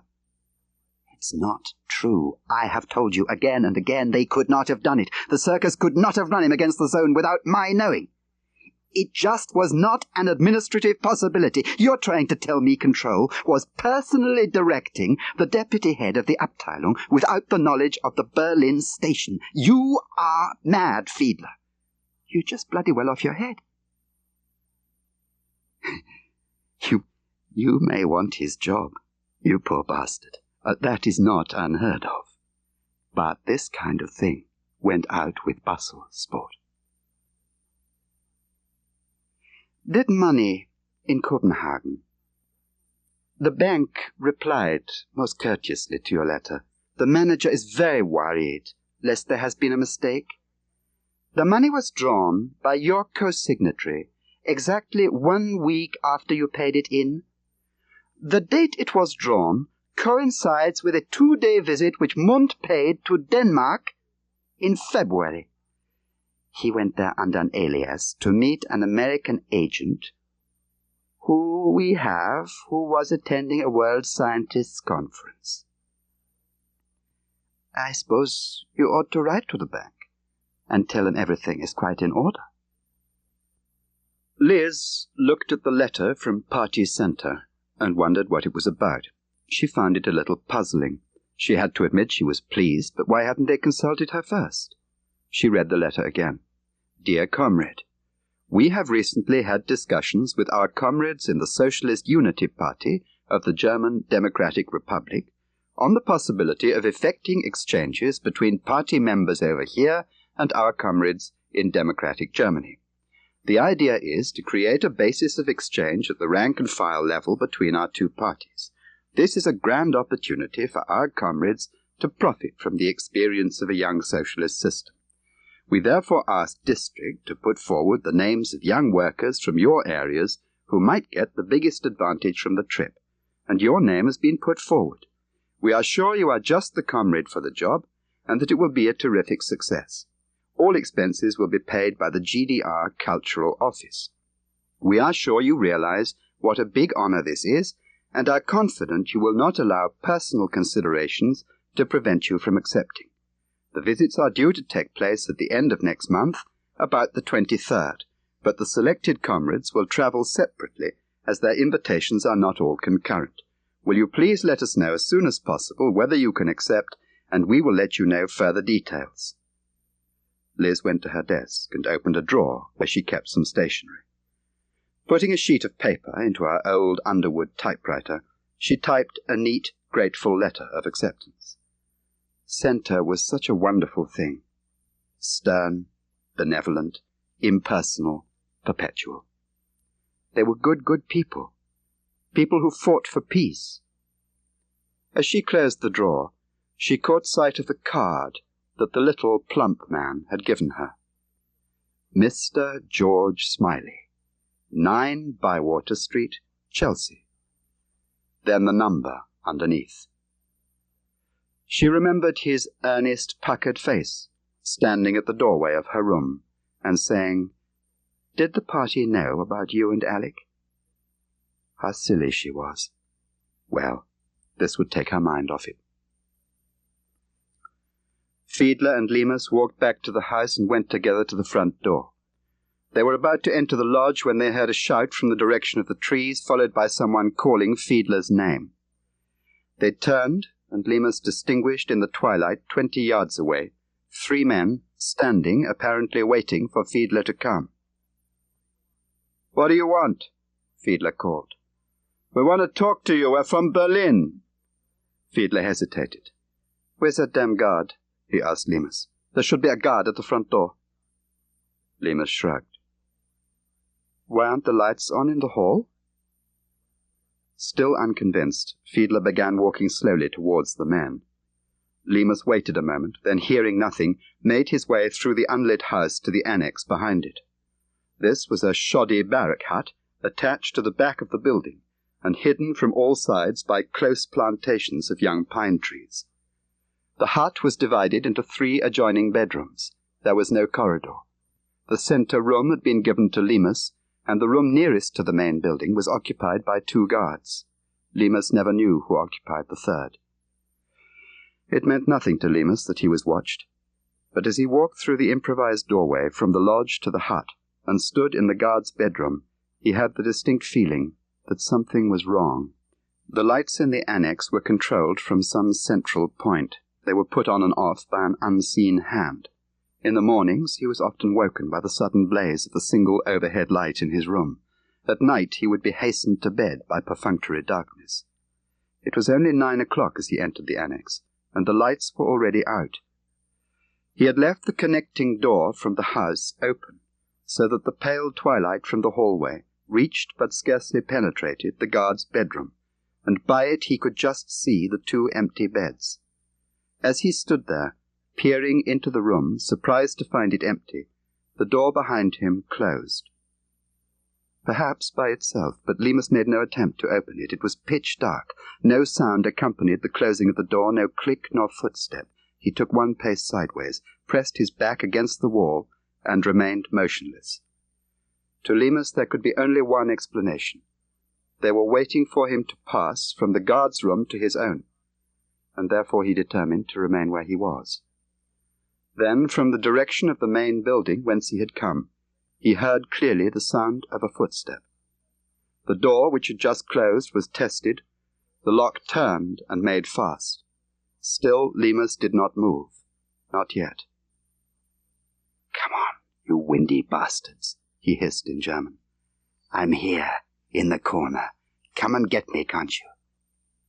Not a move, not a sound. Lemus slowly, cautiously crept forward, pace by pace, his left arm extended in the attitude of a man warding off twigs in a wood, until, quite gently, he had touched an arm and felt the warm, prickly cloth of a military uniform. Still with his left hand, Lemus deliberately tapped the arm twice, 2 distinct taps, and heard a frightened voice whisper close to his ear in German, asking him whether he was Hans. "Hans, bist du es?" "Idiot! Halt's Maul!" Lemus ordered swiftly in reply, and in that same moment reached out and grasped the man's hair, pulling his head forward and down, then, in a terrible, cutting blow, drove the side of his right hand onto the nape of the neck, pulling him up again by the arm, then hit him in the throat with an upward thrust of his open fist, then released him to fall where the force of gravity took him. As the man's body hit the ground, the lights went on. In the doorway stood a young captain of the People's Police, smoking a cigar, and behind him 2 men. One was in civilian clothes, quite young. He held a pistol in his hand. Lemus thought it was the Czech kind with a loading lever on the spine of the butt. They were all looking at the man on the floor. Somebody unlocked the outer door, and Lemus turned to see who it was. As he turned, there was a shout. Lemus thought it was the captain, telling him to stand still. Slowly he turned back and faced the 3 men. His hands were still at his side as the blow came. It seemed to crush his skull. As he fell, drifting warmly into unconsciousness, he wondered whether he had been hit with a revolver, the old kind, with a swivel on the butt where you fastened the lanyard. He opened his eyes, and, like a brilliant light, the pain burst upon his brain. His hands and feet were chained together behind his back. As soon as he attempted to stretch his legs, the chain tightened, forcing his shoulders down and his damaged head onto the stone floor. They must have beaten him up while he was unconscious. His whole body was stiff and bruised, and his groin ached. He wondered if he'd killed the guard. He hoped so. Above him shone the light, large, clinical, and fierce. No furniture, just whitewashed walls, quite close all round, and a grey steel door. There was nothing else. Nothing at all. Nothing to think about. Just the savage pain. He must have lain there hours before they came. It grew hot from the light. He was thirsty, but he refused to call out. At last the door opened, and Mund stood there, for he knew it was Mund from the eyes. Smiley had told him about them. They untied him and let him try to stand. For a moment he almost succeeded. Then, as the circulation returned to his hands and feet, and as the joints of his body were released from the contraction to which they had been subject, he fell. They let him lie there, watching him with the detachment of children looking at an insect. They took him to a small, comfortable room, decently furnished with a desk and armchairs. Mund sat at the desk, and Lemus in an armchair, his eyes half closed. The guards stood at the door. "Where's Fiedler?" "Under arrest." "What for?" "Conspiring to sabotage the security of the people." "So you won. When did you arrest him?" "Last night." Lemus waited a moment, trying to focus again on Mund. "What about me?" "You're a material witness. You will, of course, stand trial yourself later." "So I'm part of a put-up job by London to frame you, am I?" Mund nodded. His appearance was fully consistent with his temperament. He looked an athlete. His fair hair was cut short. It lay matte and neat. His young face had a hard, clean line and a frightening directness. It was barren of humour or fantasy. Lemus found no difficulty in recalling that Mund was a killer. "The other charge on which you will stand trial, if necessary, is murder." So the sentry died. A wave of intense pain passed through Lemus's head. Mund nodded again. "That being so, your trial for espionage is somewhat academic. I propose that the case against Fiedler should be publicly heard. That is also the wish of the Presidium." "And you want my confession?" "Yes." "In other words, you haven't any proof?" "Oh, we shall have proof. We shall have your confession." There was no menace in Mund's voice. There was no style, no theatrical twist. "On the other hand, there could be mitigation in your case. You were blackmailed by British intelligence. They accused you of stealing money and then coerced you into preparing a revanchist trap against myself. The court would have sympathy for such a plea." Lemus seemed to be taken off his guard. "How did you know? They accused me of stealing money." Mund ignored the question. "Fiedler has been very stupid. As soon as I read the report of our friend Peters, I knew why you had been sent, and I knew that Fiedler would fall into the trap. Fiedler hates me so much." Mund nodded as if to emphasize the truth of his observation. "Your people knew that, of course. It was a very clever operation. Who prepared it, tell me? Was it Smiley? Did he do it?" "I want you to see Fiedler's report of his own interrogation of you see. I told him to send it to me. He procrastinated, and I knew I was right. Then yesterday he circulated it among the Presidium and did not send me a copy. Someone in London has been very clever." Lemus still said nothing. "When did you last see Smiley?" Mund asked casually. Lemus's head was aching terribly. I don't remember," he said at last. He wasn't really in the outfit anymore. He'd drop in from time to time." Sound and sight were becoming confused in the throbbing of his brain. His eyes were hot and painful. He felt sick. "Well, when did you last see Smiley?" I don't remember, Mund. I don't remember." Mund shook his head. "You have a very good memory for anything that incriminates me. We can all remember when we last saw somebody. Did you, for instance, see him after you returned from Berlin?" "Yes, I think so. I bumped into him in the circus once in London." Lemus had closed his eyes and he was sweating. "I can't go on, Mund. Not much longer. I'm sick, you see." "After Ash had picked you up, after he had walked into the trap that had been set for him, after that, where did you go? Why did you shake off your followers? Why were you so keen to shake them off?" Lemus was breathing in sharp gasps, his head buried in his hands. The pulsation of his brain suddenly increased. The room was dancing. He woke on a hospital bed, and standing at the foot of it was Fiedler, smoking a cigarette. Lemus took stock. A bed, with sheets. A single ward, with no bars in the windows, just curtains and frosted glass. Pale green walls, dark green linoleum. And Fiedler watching him, smoking. A nurse brought him food. An egg, some thin soup, and fruit. He felt like death, but he supposed he'd better eat it. So he did, and Fiedler watched.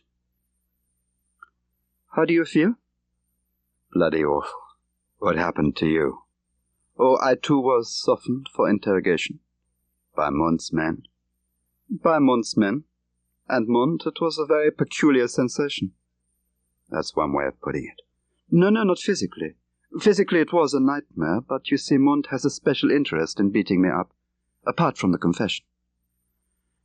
"'Cause you dreamed up that story about—" No, because I am a Jew." "Oh, Christ." "That is why I got special treatment. All the time he whispered to me, Jew, 'twas very strange. It's all over now. Why? What's happened? So the day we were arrested, I had applied to the Presidium for a civil warrant to arrest Munt as an enemy of the people. But you're mad. I told you you are raving mad, Fiedler. He'll never... There was other evidence against him, apart from yours. Evidence I have been accumulating over the last 3 years, piece by piece. Yours provided the proof we need, that's all. As soon as that was clear, I prepared a report and sent it to every member of the Presidium except Munt. They received it on the same day that I made my application for a warrant. The day we were pulled in. Yes. Oh, I knew Munt would fight. I knew he had friends on the Presidium, or yes-men at least. People who were sufficiently frightened to go running to him as soon as they got my report. And in the end, I knew he would lose. The Presidium has ordered a tribunal. Tribunal? A secret one, of course. It meets tomorrow. Munt is under arrest. What's the other evidence? The evidence you've collected. Wait and see, Fiedler replied with a smile. Tomorrow you will see. Soon Lemus was asleep, content in the knowledge that Fiedler was his ally, and that they would shortly send Munt to his death. That was something which he had looked forward to for a very long time. The court was no larger than a schoolroom. At one end, on the mere 5 or 6 benches which were provided, sat guards and warders, and here and there among them, spectators, members of the Presidium, and selected officials. At the other end of the room sat the 3 members of the tribunal on tall-backed chairs at an unpolished oak table. Above them, suspended from the ceiling by 3 loops of wire, was a large red star made of plywood. On either side, their chairs a little forward of the table and turned inwards to face one another, sat 2 men. One was middle-aged, 60 perhaps, in a black suit. The other was Fiedler. Lemus sat at the back, a guard on either side of him. Between the heads of the spectators he could see Munt, himself surrounded by police, his fair hair cut very short, his broad shoulders covered in the familiar grey uniform of prison. It seemed to Lemus a curious commentary on the mood of the court, or the influence of Fiedler, that he himself should be wearing his own clothes, while Munt was in prison uniform. Lemus had not long been in his place when the president of the tribunal, sitting at the centre of the table, rang the bell. The sound directed his attention towards it, and a shiver passed over him as he realized that the president was a woman. He could scarcely be blamed for not noting it before. She was 50-ish, small-eyed and dark. Her hair was cut short like a man's, and she wore the kind of functional dark tunic favoured by Soviet wives. She looked sharply round the room, nodded to a sentry to close the door, and began at once, without ceremony, to address the court. You all know why we are here.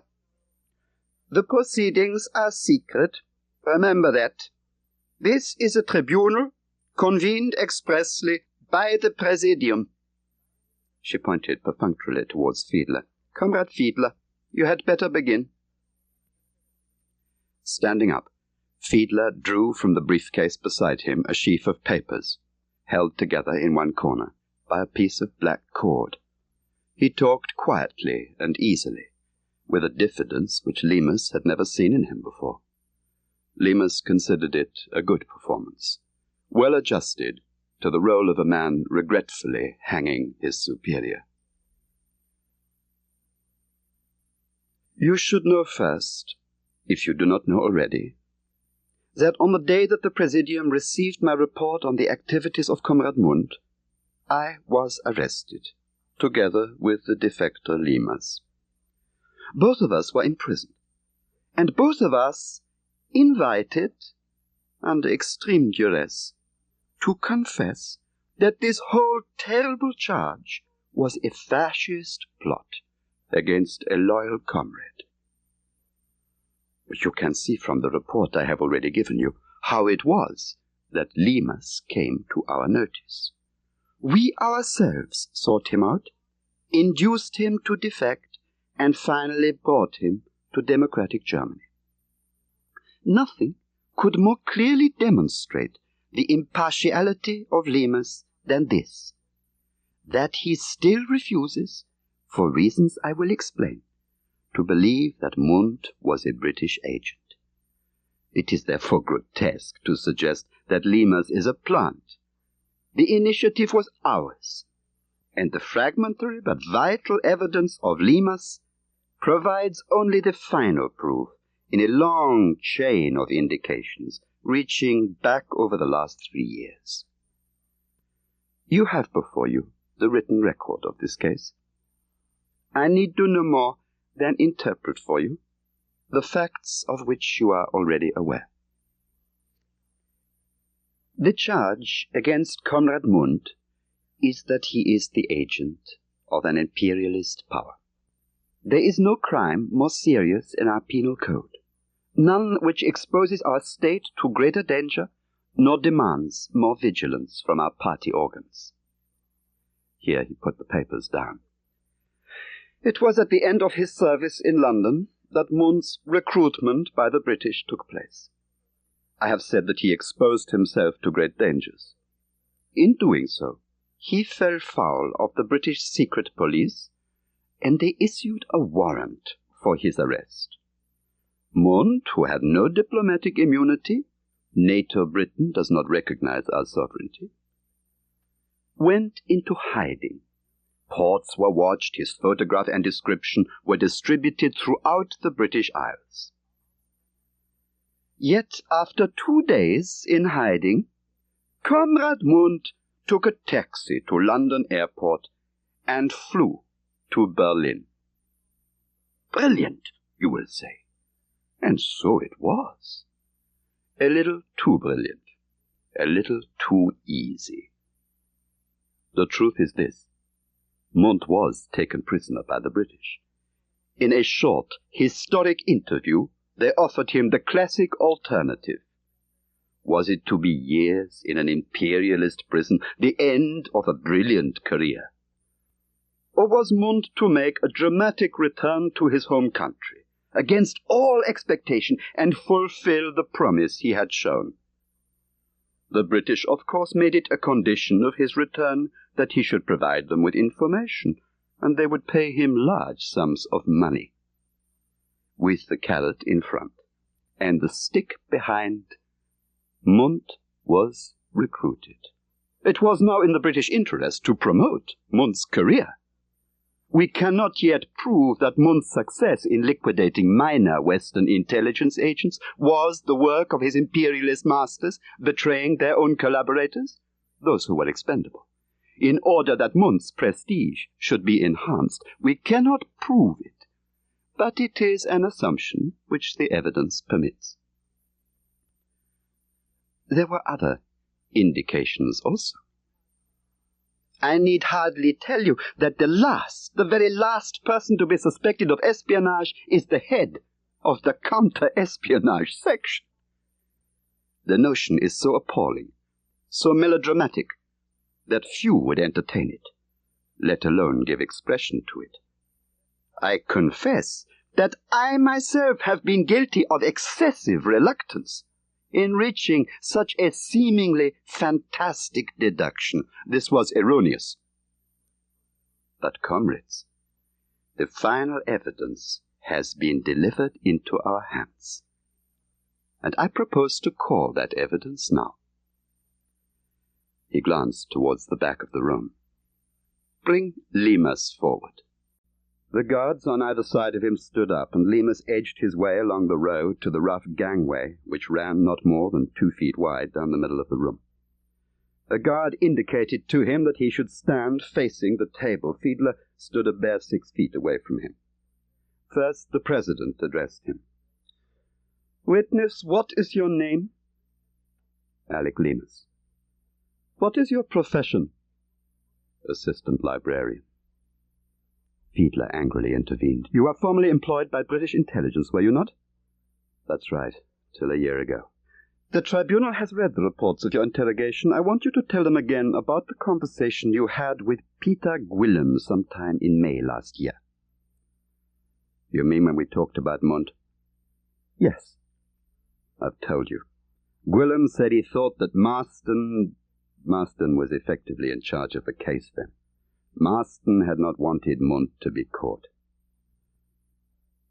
Could they have tried to recruit him as their agent? Yes, but they didn't. How do you know that? Oh, for God's sake. I've told you over and over again I'm not a bloody performing seal. I was head of the Berlin command for 4 years. If Munt had been one of our people, I'd have known. I couldn't have helped knowing. Quite. Fiedler seemed content with that answer, confident perhaps that the remainder of the tribunal was not.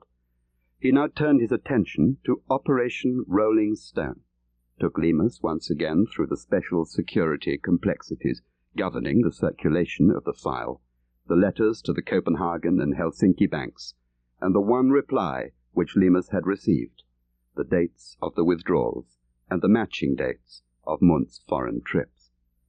Finally, Fiedler addressed himself once more to the tribunal. Are you complaining that the evidence is circumstantial? Let me remind you of something more. He turned to Lemus. Witness, during your activities in Berlin, you became associated with Karl Riemek, formerly secretary to the Presidium of the Socialist Unity Party. What was the nature of that association? He was my agent until he was shot by Munt's men. Quite so. He was shot by Munt's men, one of several spies who were summarily liquidated by Comrade Munt before they could be questioned. But before he was shot by Munt's men, he was an agent of the British Secret Service. Lemus nodded. Thank you. You may sit down. Lemus returned to his seat at the back of the room. Fiedler turned to the 3 members of the tribunal and began. I want to talk first about the spy Riemek who was shot, Karl Riemek. You have before you a list of all the information which Riemek passed to Erich Lemus in Berlin, so far as Lemus can recall it. It is a formidable record of treachery. Who proposed that Riemek should have the privilege of access to the files of the Abteilung? Who, at every stage in Riemek's career since the year Munt returned from England, singled him out for posts of exceptional responsibility? I will tell you. The same man who was uniquely placed to shield him in his espionage activities, Hans-Dieter Munt. I tell you, Riemek was his creature, the link between Munt and his imperialist masters. Munt, Riemek, Lemus. That was the chain of command. And it is axiomatic of intelligence technique the whole world over that each link of the chain be kept as far as possible in ignorance of the others. Thus, it is right that Lemus should maintain he knows nothing to the detriment of Munt. That is no more than the proof of good security by his masters in London. You have also been told how the whole case known as Rolling Stone was conducted under conditions of special secrecy. How Lemus knew in vague terms of an intelligence section under Peter Gwilym which was supposedly concerned with economic conditions in our republic. A section which, surprisingly, was on the distribution list of Rolling Stone. Let me remind you that the same Peter Gwilym was one of several British security officers who were involved in the investigations of Munt's activities while he was in England. One of the members at the table lifted his pencil, and looking at Fiedler with hard, cold eyes, wide open, he asked, Then why did Munt liquidate Riemek if Riemek was his agent? He had no alternative. Riemek was under suspicion. Munt gave the order that he be shot on sight, got word to Riemek to run, and the danger of betrayal was eliminated. How did Munt find Riemek? How did he dare to establish Riemek's willingness to cooperate. You must remember Mundt's exceptional position. He had access to all the security files.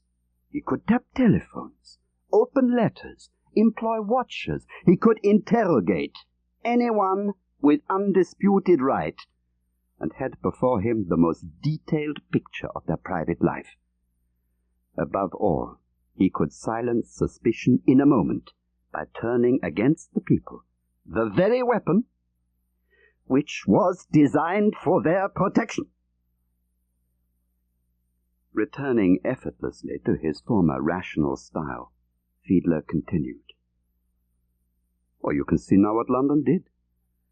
Still keeping Mundt's identity a close secret, they connived at Riemek's enlistment and enabled indirect contact to be established between Mundt and the Berlin command. That is the significance of Riemek's contact with Limas. That is how you should interpret Limas's evidence. That is how you should measure Mundt's treachery. He turned, and looking Mundt full in the face, he shouted, "There is your saboteur, terrorist! There is the man who has sold the people's right!" The president turned to the little man in the black suit, sitting directly opposite to Fiedler. "Comrade Carden, you are speaking for Comrade Mundt. Do you wish to examine the witness Limas?" "Yes. Yes, I should like to in one moment," he replied, getting laboriously to his feet and pulling the end of his gold-rimmed spectacles over his ears. He was a benign figure, a little rustic, and his hair was white. "The contention of Comrade Mundt," he began, his mild voice rather pleasantly modulated, "is that Limas is lying, that Comrade Fiedler, either by design or ill chance, has been drawn into a plot to disrupt the Abteilung and thus bring into disrepute the organs for the defense of our socialist state. We do not dispute that Karl Riemek was a British spy. There is evidence for that. But we dispute that Mundt was in league with him or accepted money for betraying our party. We say there is no objective evidence for this charge, that Comrade Fiedler is intoxicated by fascistic dreams of power and blinded to rational thought. We maintain that from the moment Limas returned from Berlin to London, he lived a part, that he simulated a swift decline into degeneracy, drunkenness, and death, that he assaulted a tradesman in full public view and affected anti-American sentiment, all solely in order to attract the attention of our Abteilung. We believe that British intelligence has deliberately spun round Comrade Mundt a mesh of circumstantial evidence, the payment of money to foreign banks, its withdrawal to coincide with Mundt's presence in this or that country, the casual hearsay evidence from Peter Gwilym. These all provided a spurious chain of evidence, and Comrade Fiedler, on whose ambitions the British so accurately counted, accepted it. And thus he became party to a monstrous plot, to destroy, to murder, in fact, for Mundt now stands to lose his life, one of the most vigilant defenders of our socialist republic. We also have a witness, he nodded benignly at the court. Yes, we too have a witness. When the first reports came in from Peters in The Hague, Mundt had only to look at the dates of Limas's visits to Copenhagen and Helsinki to realize that the whole thing was a plant to discredit Mundt himself. Those dates did indeed coincide with Mund's visits to Denmark and Finland. They were chosen by London for that very reason. Mund had known of those early indications as well as Fiedler. Remember that. Mund, too, was looking for a spy within the ranks of our Abteilung. Comrade Mund took one precaution, while the British, with Fiedler's aid, planned his murder. He caused scrupulous inquiries to be made in London. He examined every tiny detail of that double life which Limas led in Bayswater. He was looking, you see, for some human error in a scheme of almost superhuman subtlety. He smiled. You shall hear the witness, but not yet. The witness is here, procured by Comrade Mund. It was an admirable precaution. Later I shall call that witness. He looked a trifle arch, as if to say he must be allowed his little joke. Meanwhile, I should like, if I may, to put one or two questions to this reluctant incriminator, Mr. Alec Limas. Tell me, he began, are you a man of means? Don't be bloody silly. You know how I was picked up. Yes, indeed. Have you friends who would lend you money? Give it to you, perhaps? Pay your debts? If I had, I wouldn't be here now. You have none. You cannot imagine that some kindly benefactor, someone perhaps you have almost forgotten about, would ever concern himself with putting you on your feet, settling with creditors and that kind of thing. No. Thank you. Another question. Do you know George Smiley? Of course I do. He was in the circus. He has now left British intelligence. He packed it up after the Fennon case. Ah, yes. Have you ever seen him since? Once or twice. Have you seen him since you left the circus? Limas hesitated. No. After you left prison, the day of your release, in fact, you were picked up, weren't you, by a man called Ash? Yes. You had lunch with him in Soho. After the two of you had parted, where did you go? I don't remember. Probably I went to a pub, no idea. Oh, let me help you. You went to Fleet Street eventually and caught a bus. And from there you seem to have zigzagged by Bath Tube and private car, rather inexpertly for a man of your experience, to Chelsea.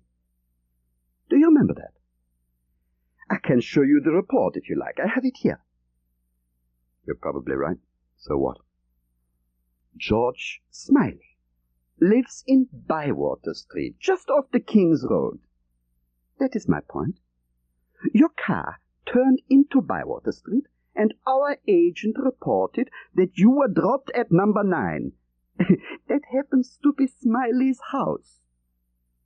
That's drivel. I should think I went to the 8 Bells. It's a favorite pub of mine. Going back to my original question, you cannot imagine that Smiley would have taken any interest in you after you left the circus? God, no. Carden seemed rather pleased with this, smiling and nodding to himself as he adjusted his spectacles and referred elaborately to his file. Thank you. That is all I have to ask. Limas was sitting down as the door opened, and a woman came in. She was large and ugly, wearing a grey overall with chevrons on one sleeve. Behind her stood Liz. She entered the court slowly, looking around her, wide-eyed like a half-woken child entering a brightly lit room. Limas had forgotten how young she was. When she saw him sitting between 2 guards, she stopped. Alec?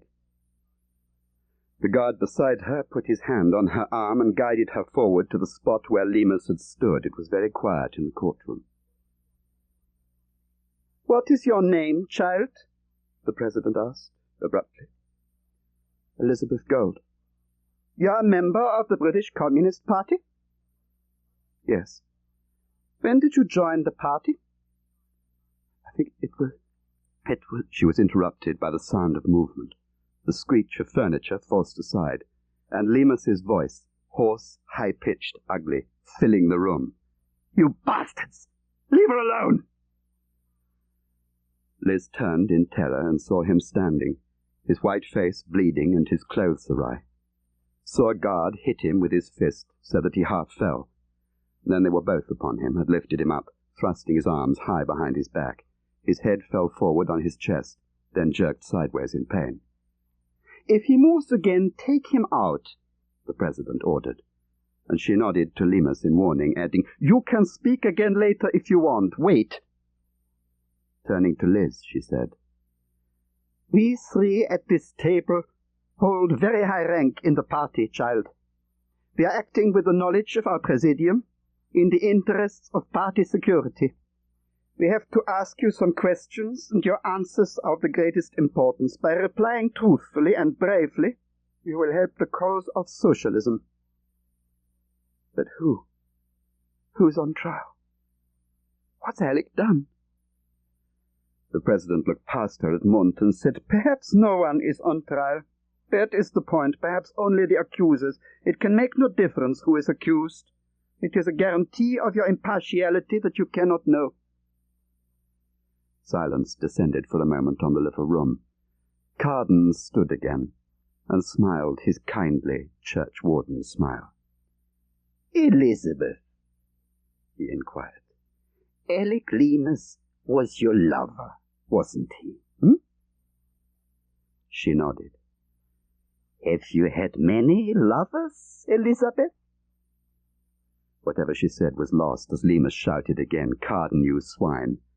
But as she heard him, she turned and said quite loud, "Alec, don't. They'll take you away." "Yes," observed the president dryly. "they will." "Tell me," Carden resumed smoothly, "was Alec a communist?" "No." "Did he know you were a communist?" "Yes, I told him." She didn't know whether to lie. That was the terrible thing. The questions came so quickly she had no chance to think. All the time they were listening, watching, waiting for a word, a gesture perhaps, that could do terrible harm to Alec. She couldn't lie unless she knew what was at stake. She would fumble on and Alec would die, for there was no doubt in her mind that Lemus was in danger. "Until now, until today, when had you last seen your lover, Lemus?" "The night before it happened. The night before he had the fight with Mr. Ford." "Tell me, where did you meet Lemus that last night?" "At his flat. He's been ill, not working. He'd been in bed, and I'd been coming in and cooking for him." "And buying the food? Shopping for him?" "Yes." "How kind. It must have cost you a lot of money, huh? How could you afford to keep him?" "I didn't keep him. I got it from Alec. Oh? So he had some money, huh?" "Oh, God," thought Liz. "Oh, God, oh, dear God, what have I said?" "Not much. No, not much, I know. He couldn't pay his bills. They were all paid afterwards, you see, after he'd gone by a friend." "Of course. A friend paid, came specially and paid all his bills, Some old friend of Lemus, someone he knew before he came to Bayswater, perhaps, huh? Did you ever meet this friend, Elizabeth?" She shook her head. There was a terrible silence in the courtroom. More terrible to Liz because, like a blind child among the seeing, she was cut off from all those around her. They could measure her answers against some secret standard, and she could not know, from the dreadful silence, what they had found. "Elizabeth, have you paid the rent on your flat recently?" She shook her head helplessly. "Why not? Have you no money?" In a whisper she replied, "I've got a lease. Someone bought the lease and sent it to me." "Who?" "I don't know." Tears were running down her face. "I don't know. Please don't ask any more questions. I don't know who it was. 6 weeks ago, they sent it. A bank in the city. Some charity had done it. You know everything. You tell me who." Burying her face in her hands, she wept. "You guessed it came from Lemus, huh? Or from Lemus's friend, didn't you?" "Yes. I heard it in the street that the grocer got some money, a lot of money from somewhere after the trial. There was a lot of talk about it, and I knew it must be Alec's friend." "How very, very strange," said Carden almost to himself. "How odd. Tell me, Elizabeth, did anyone get in touch with you after Lemus went to prison?" "No." She had lied.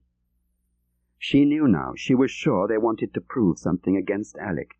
Something about the money or his friends. Something about the grocer. "Are you sure?"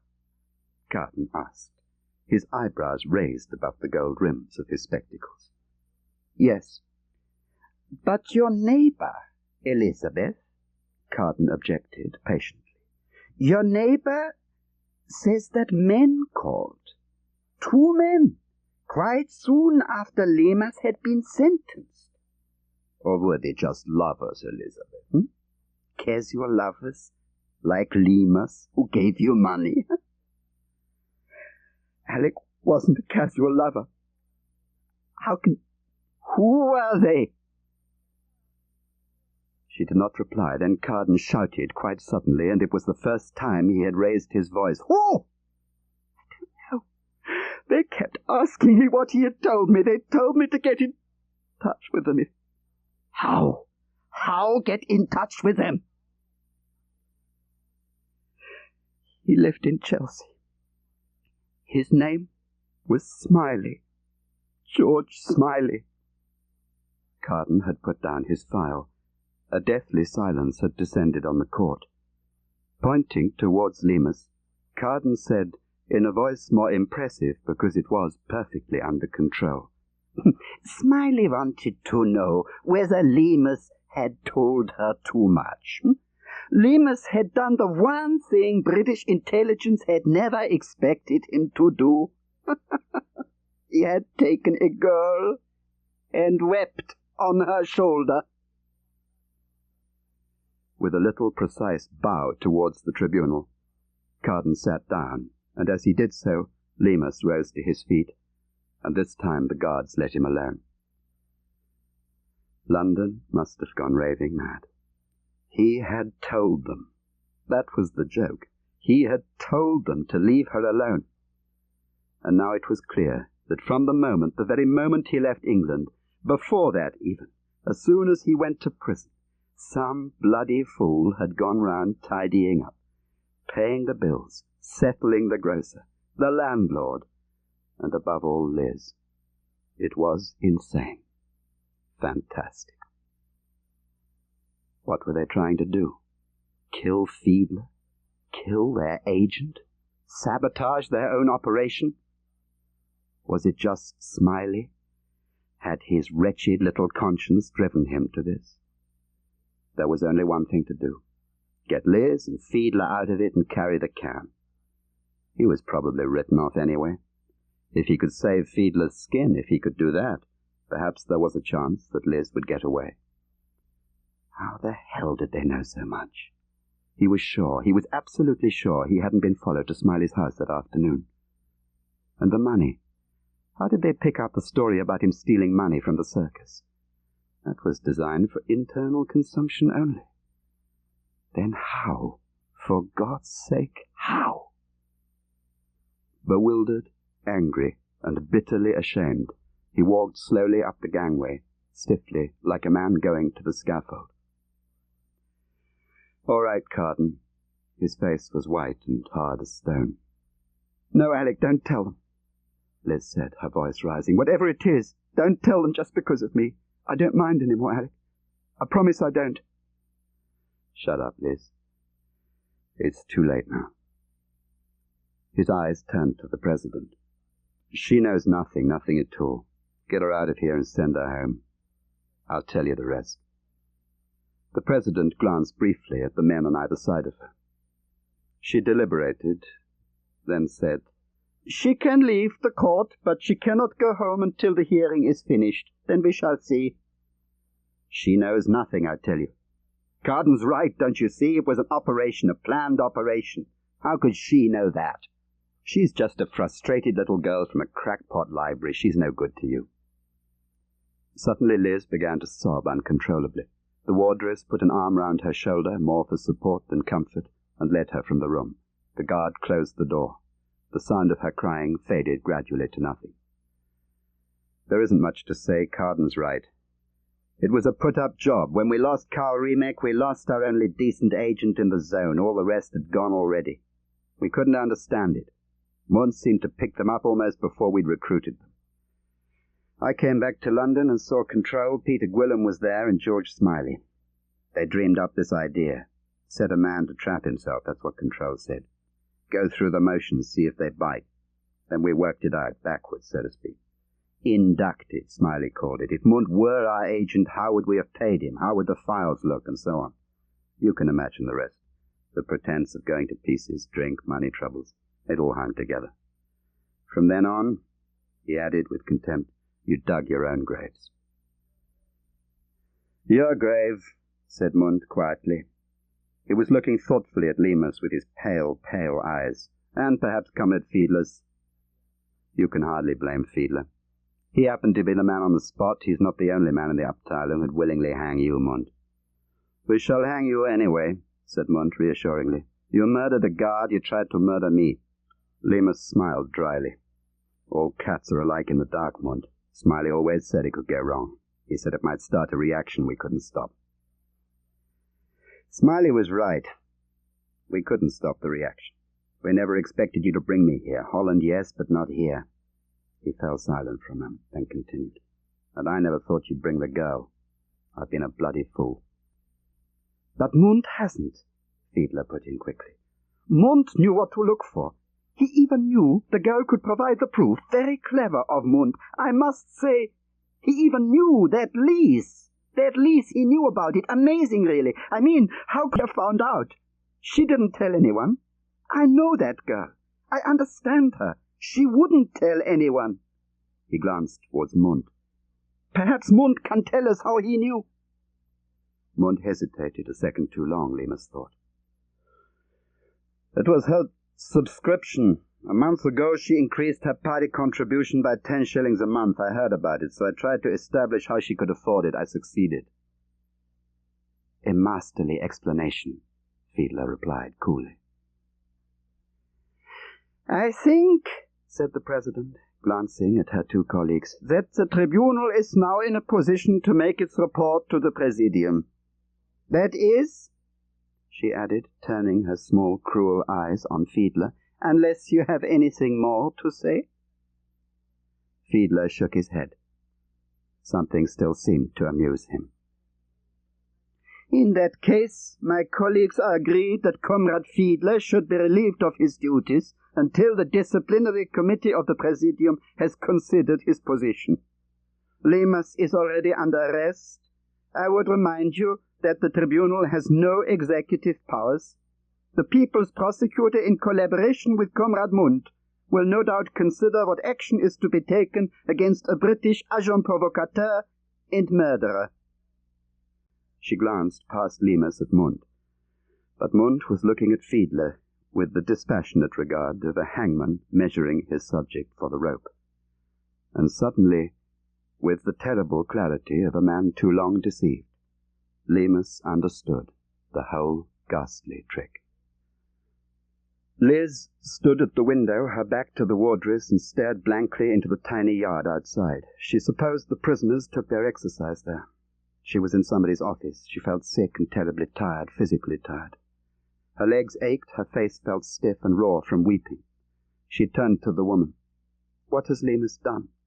The wardress looked at her with her small, cunning eyes. She was very large. Her hair was scant, stretched over her head to a bun at the nape of her thick neck. Her face was heavy, her complexion flaccid and watery. "He killed a guard," she said. "Why?" The woman shrugged.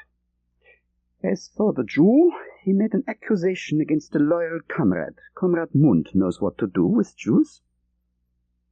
Liz went back to the window.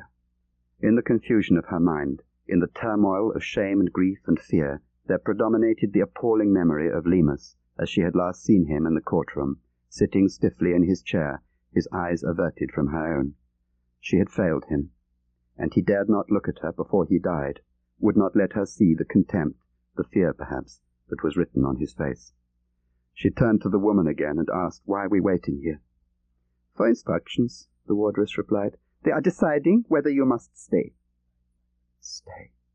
It is a question of evidence. The Jew may be tried. They suspect a conspiracy between him and Lemus." "But who against? Who could he conspire with in England?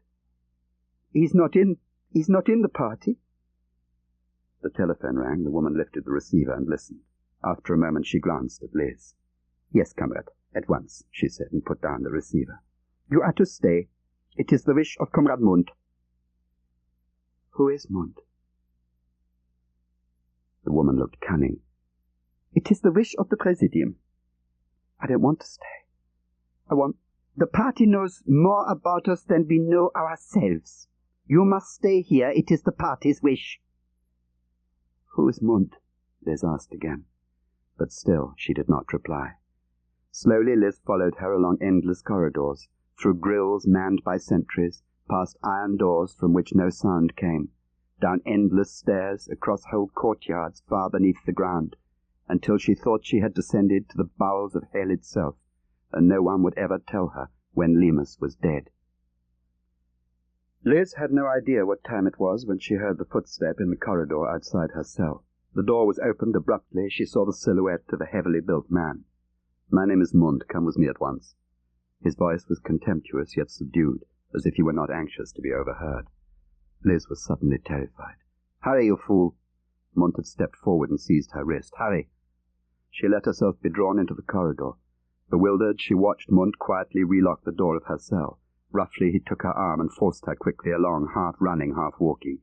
Suddenly he was thrusting a key into the keyhole of a dingy metal door. She waited, panic-stricken. He pushed the door savagely outwards, and the sweet, cold air of a winter's evening blew against her face. They followed the path to an elaborate Gothic gateway which gave onto the road beyond. Parked in the gateway was a car. Standing beside it was Alec Lemus. "Keep your distance," Mund warned her as she started to move forward. "Wait here." Mund went forward alone, and for what seemed an age she watched the two men standing together, talking quietly between themselves. Her heart was beating madly, her whole body shivering with cold and fear. Finally Mund returned. "Come with me," he said, and led her to where Lemus stood. The two men looked at one another for a moment. "Goodbye," said Mund indifferently. "You're a fool, Lemus. She's trash like Fiedler." And he turned without another word and walked quickly away into the twilight. She put her hand out and touched him, and he half turned from her, brushing her hand away as he opened the car door. He nodded to her to get in, but she hesitated. Alec, what are you doing? Why is he letting you go?" "Shut up," Lemus hissed. "Don't even think about it, you hear? Get in." Lemus had started the car and was soon driving fast along the narrow road. For a time Liz said nothing. She stared through the windscreen down the empty road, confused and lost in a labyrinth of half-formed thoughts. "What will happen to Fiedler?" "He'll be shot." "Then why don't they shoot you? You conspired with Fiedler against Mund. That's what they said. You killed a guard. Why has Mund let you go?" "All right. I'll tell you. I'll tell you what you were never to know, neither you nor I. Listen. Mund is London's man. Their agent. They bought him when he was in England. We are witnessing the lousy end to a filthy, lousy operation to save Munt's skin. To save him from a clever little Jew in his own department who had begun to suspect the truth. They made us kill him, do you see? Kill the Jew. Now you know, and God help us both. If that is so, Alec, she said at last, what was my part in all this? Her voice was quite calm, almost matter-of-fact. My job was to let your precious communists think what in fact was the truth, that Munt was a British spy. Your job was to discredit me. Fiedler was shot and Munt was saved, mercifully delivered from a fascist plot. But how could they know about me? How could they know we would come together? Heavens above, Alec, can they even tell when people fall in love? It didn't matter, didn't depend on that. They chose you because you were young and pretty and in the party, because they knew you would come to Germany if they rigged an invitation. That man in the Labour Exchange, Pitt, he sent me up there. They knew I'd work at the library. Pitt was in the service during the war, and they squared him, I suppose. They'd only to put you and me in contact, even for a day. It didn't matter. Then afterwards they could call on you, send you the money, make it look like an affair, even if it wasn't, don't you see?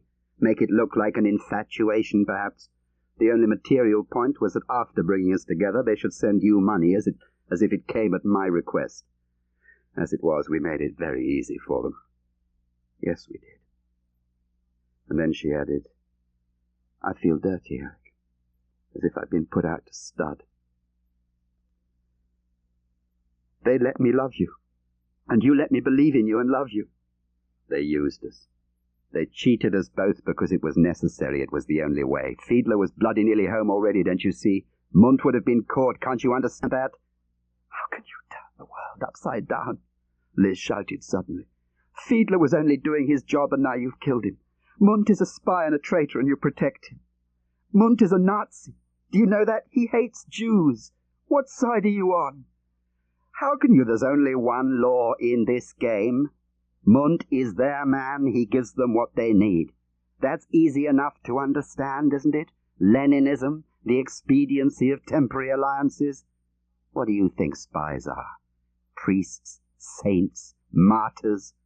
They're a squalid procession of vain fools. Traitors, too, yes. Pansies, sadists and drunkards. People who play cowboys and Indians to brighten their rotten lives. Do you think they sit like monks in London, balancing the right and wrong? I'd have killed Munt if I could. I hate his guts. But not now. It so happens they need him. They need him so that the great moronic mass that you admire can sleep soundly in their beds at night. They need him for the safety of ordinary, crummy people like you and me. In the headlights of the car, Liz discerned a figure standing in the road. In his hand was a tiny light which he turned on and off as the car approached. That's him, Lemus muttered, switched off the headlights and engine, and coasted silently forward.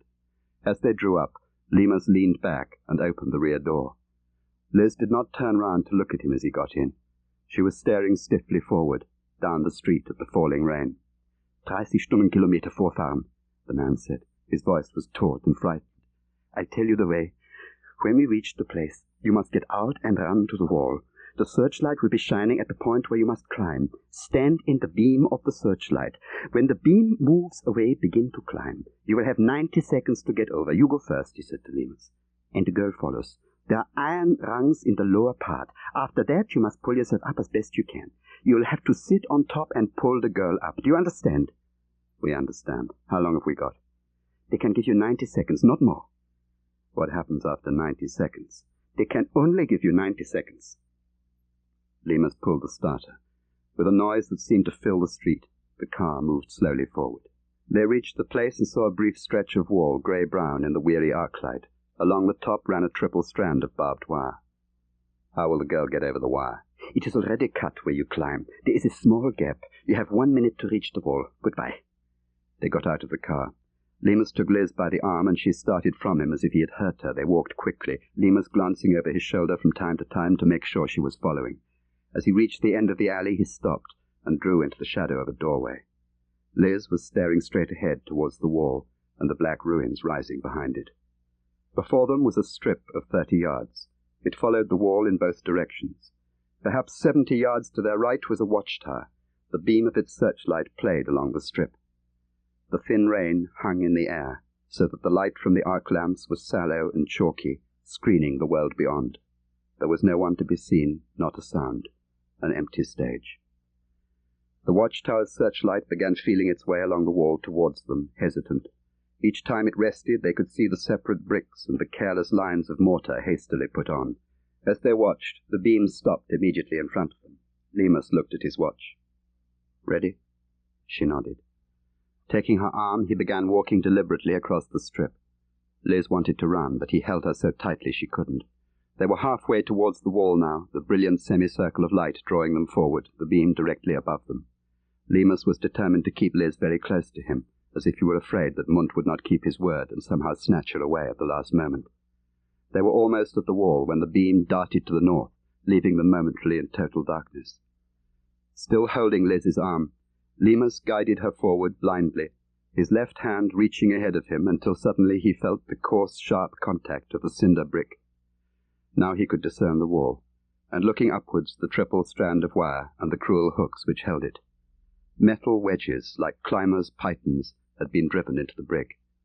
Seizing the highest one, Lemus pulled himself quickly upwards until he had reached the top of the wall. He tugged sharply at the lower strand of wire, and it came towards him, already cut. "Come on, start climbing." Laying himself flat, he reached down, grasped her upstretched hand, and began drawing her slowly upwards as her foot found the first metal rung. Suddenly the whole world seemed to break into flame. From everywhere, from above and beside them, massive lights converged, bursting upon them with savage accuracy. Lemus was blinded. He turned his head away, wrenching wildly at Liz's arm. Now she was swinging free. He thought she had slipped, and he called frantically, still drawing her upwards. He could see nothing, only a mad confusion of colour dancing in his eyes. Then came the hysterical wail of sirens, orders frantically shouted. Half kneeling astride the wall, he grasped both her arms in his, and began dragging her to him inch by inch, himself on the verge of falling. Then they fired. Single rounds, 3 or 4, and he felt her shudder. Her thin arms slipped from his hands. He heard a voice in English from the western side of the wall, "Jump, Alec, jump, man." Now everyone was shouting. English, French, German, mixed. He heard Smiley's voice from quite close, "The girl, where's the girl?" Shielding his eyes, he looked down at the foot of the wall, and at last he managed to see her lying still. For a moment he hesitated. Then quite slowly he climbed back down the same rungs until he was standing beside her. She was dead. Her face was turned away, her black hair drawn across her cheek as if to protect her from the rain. They seemed to hesitate before firing again. Someone shouted an order, and still no one fired. Finally they shot him, 2 or 3 shots. He stood glaring round him like a blinded bull in the arena. As he fell, Lemus saw a small car smashed between great lorries, and the children waving cheerfully through the window.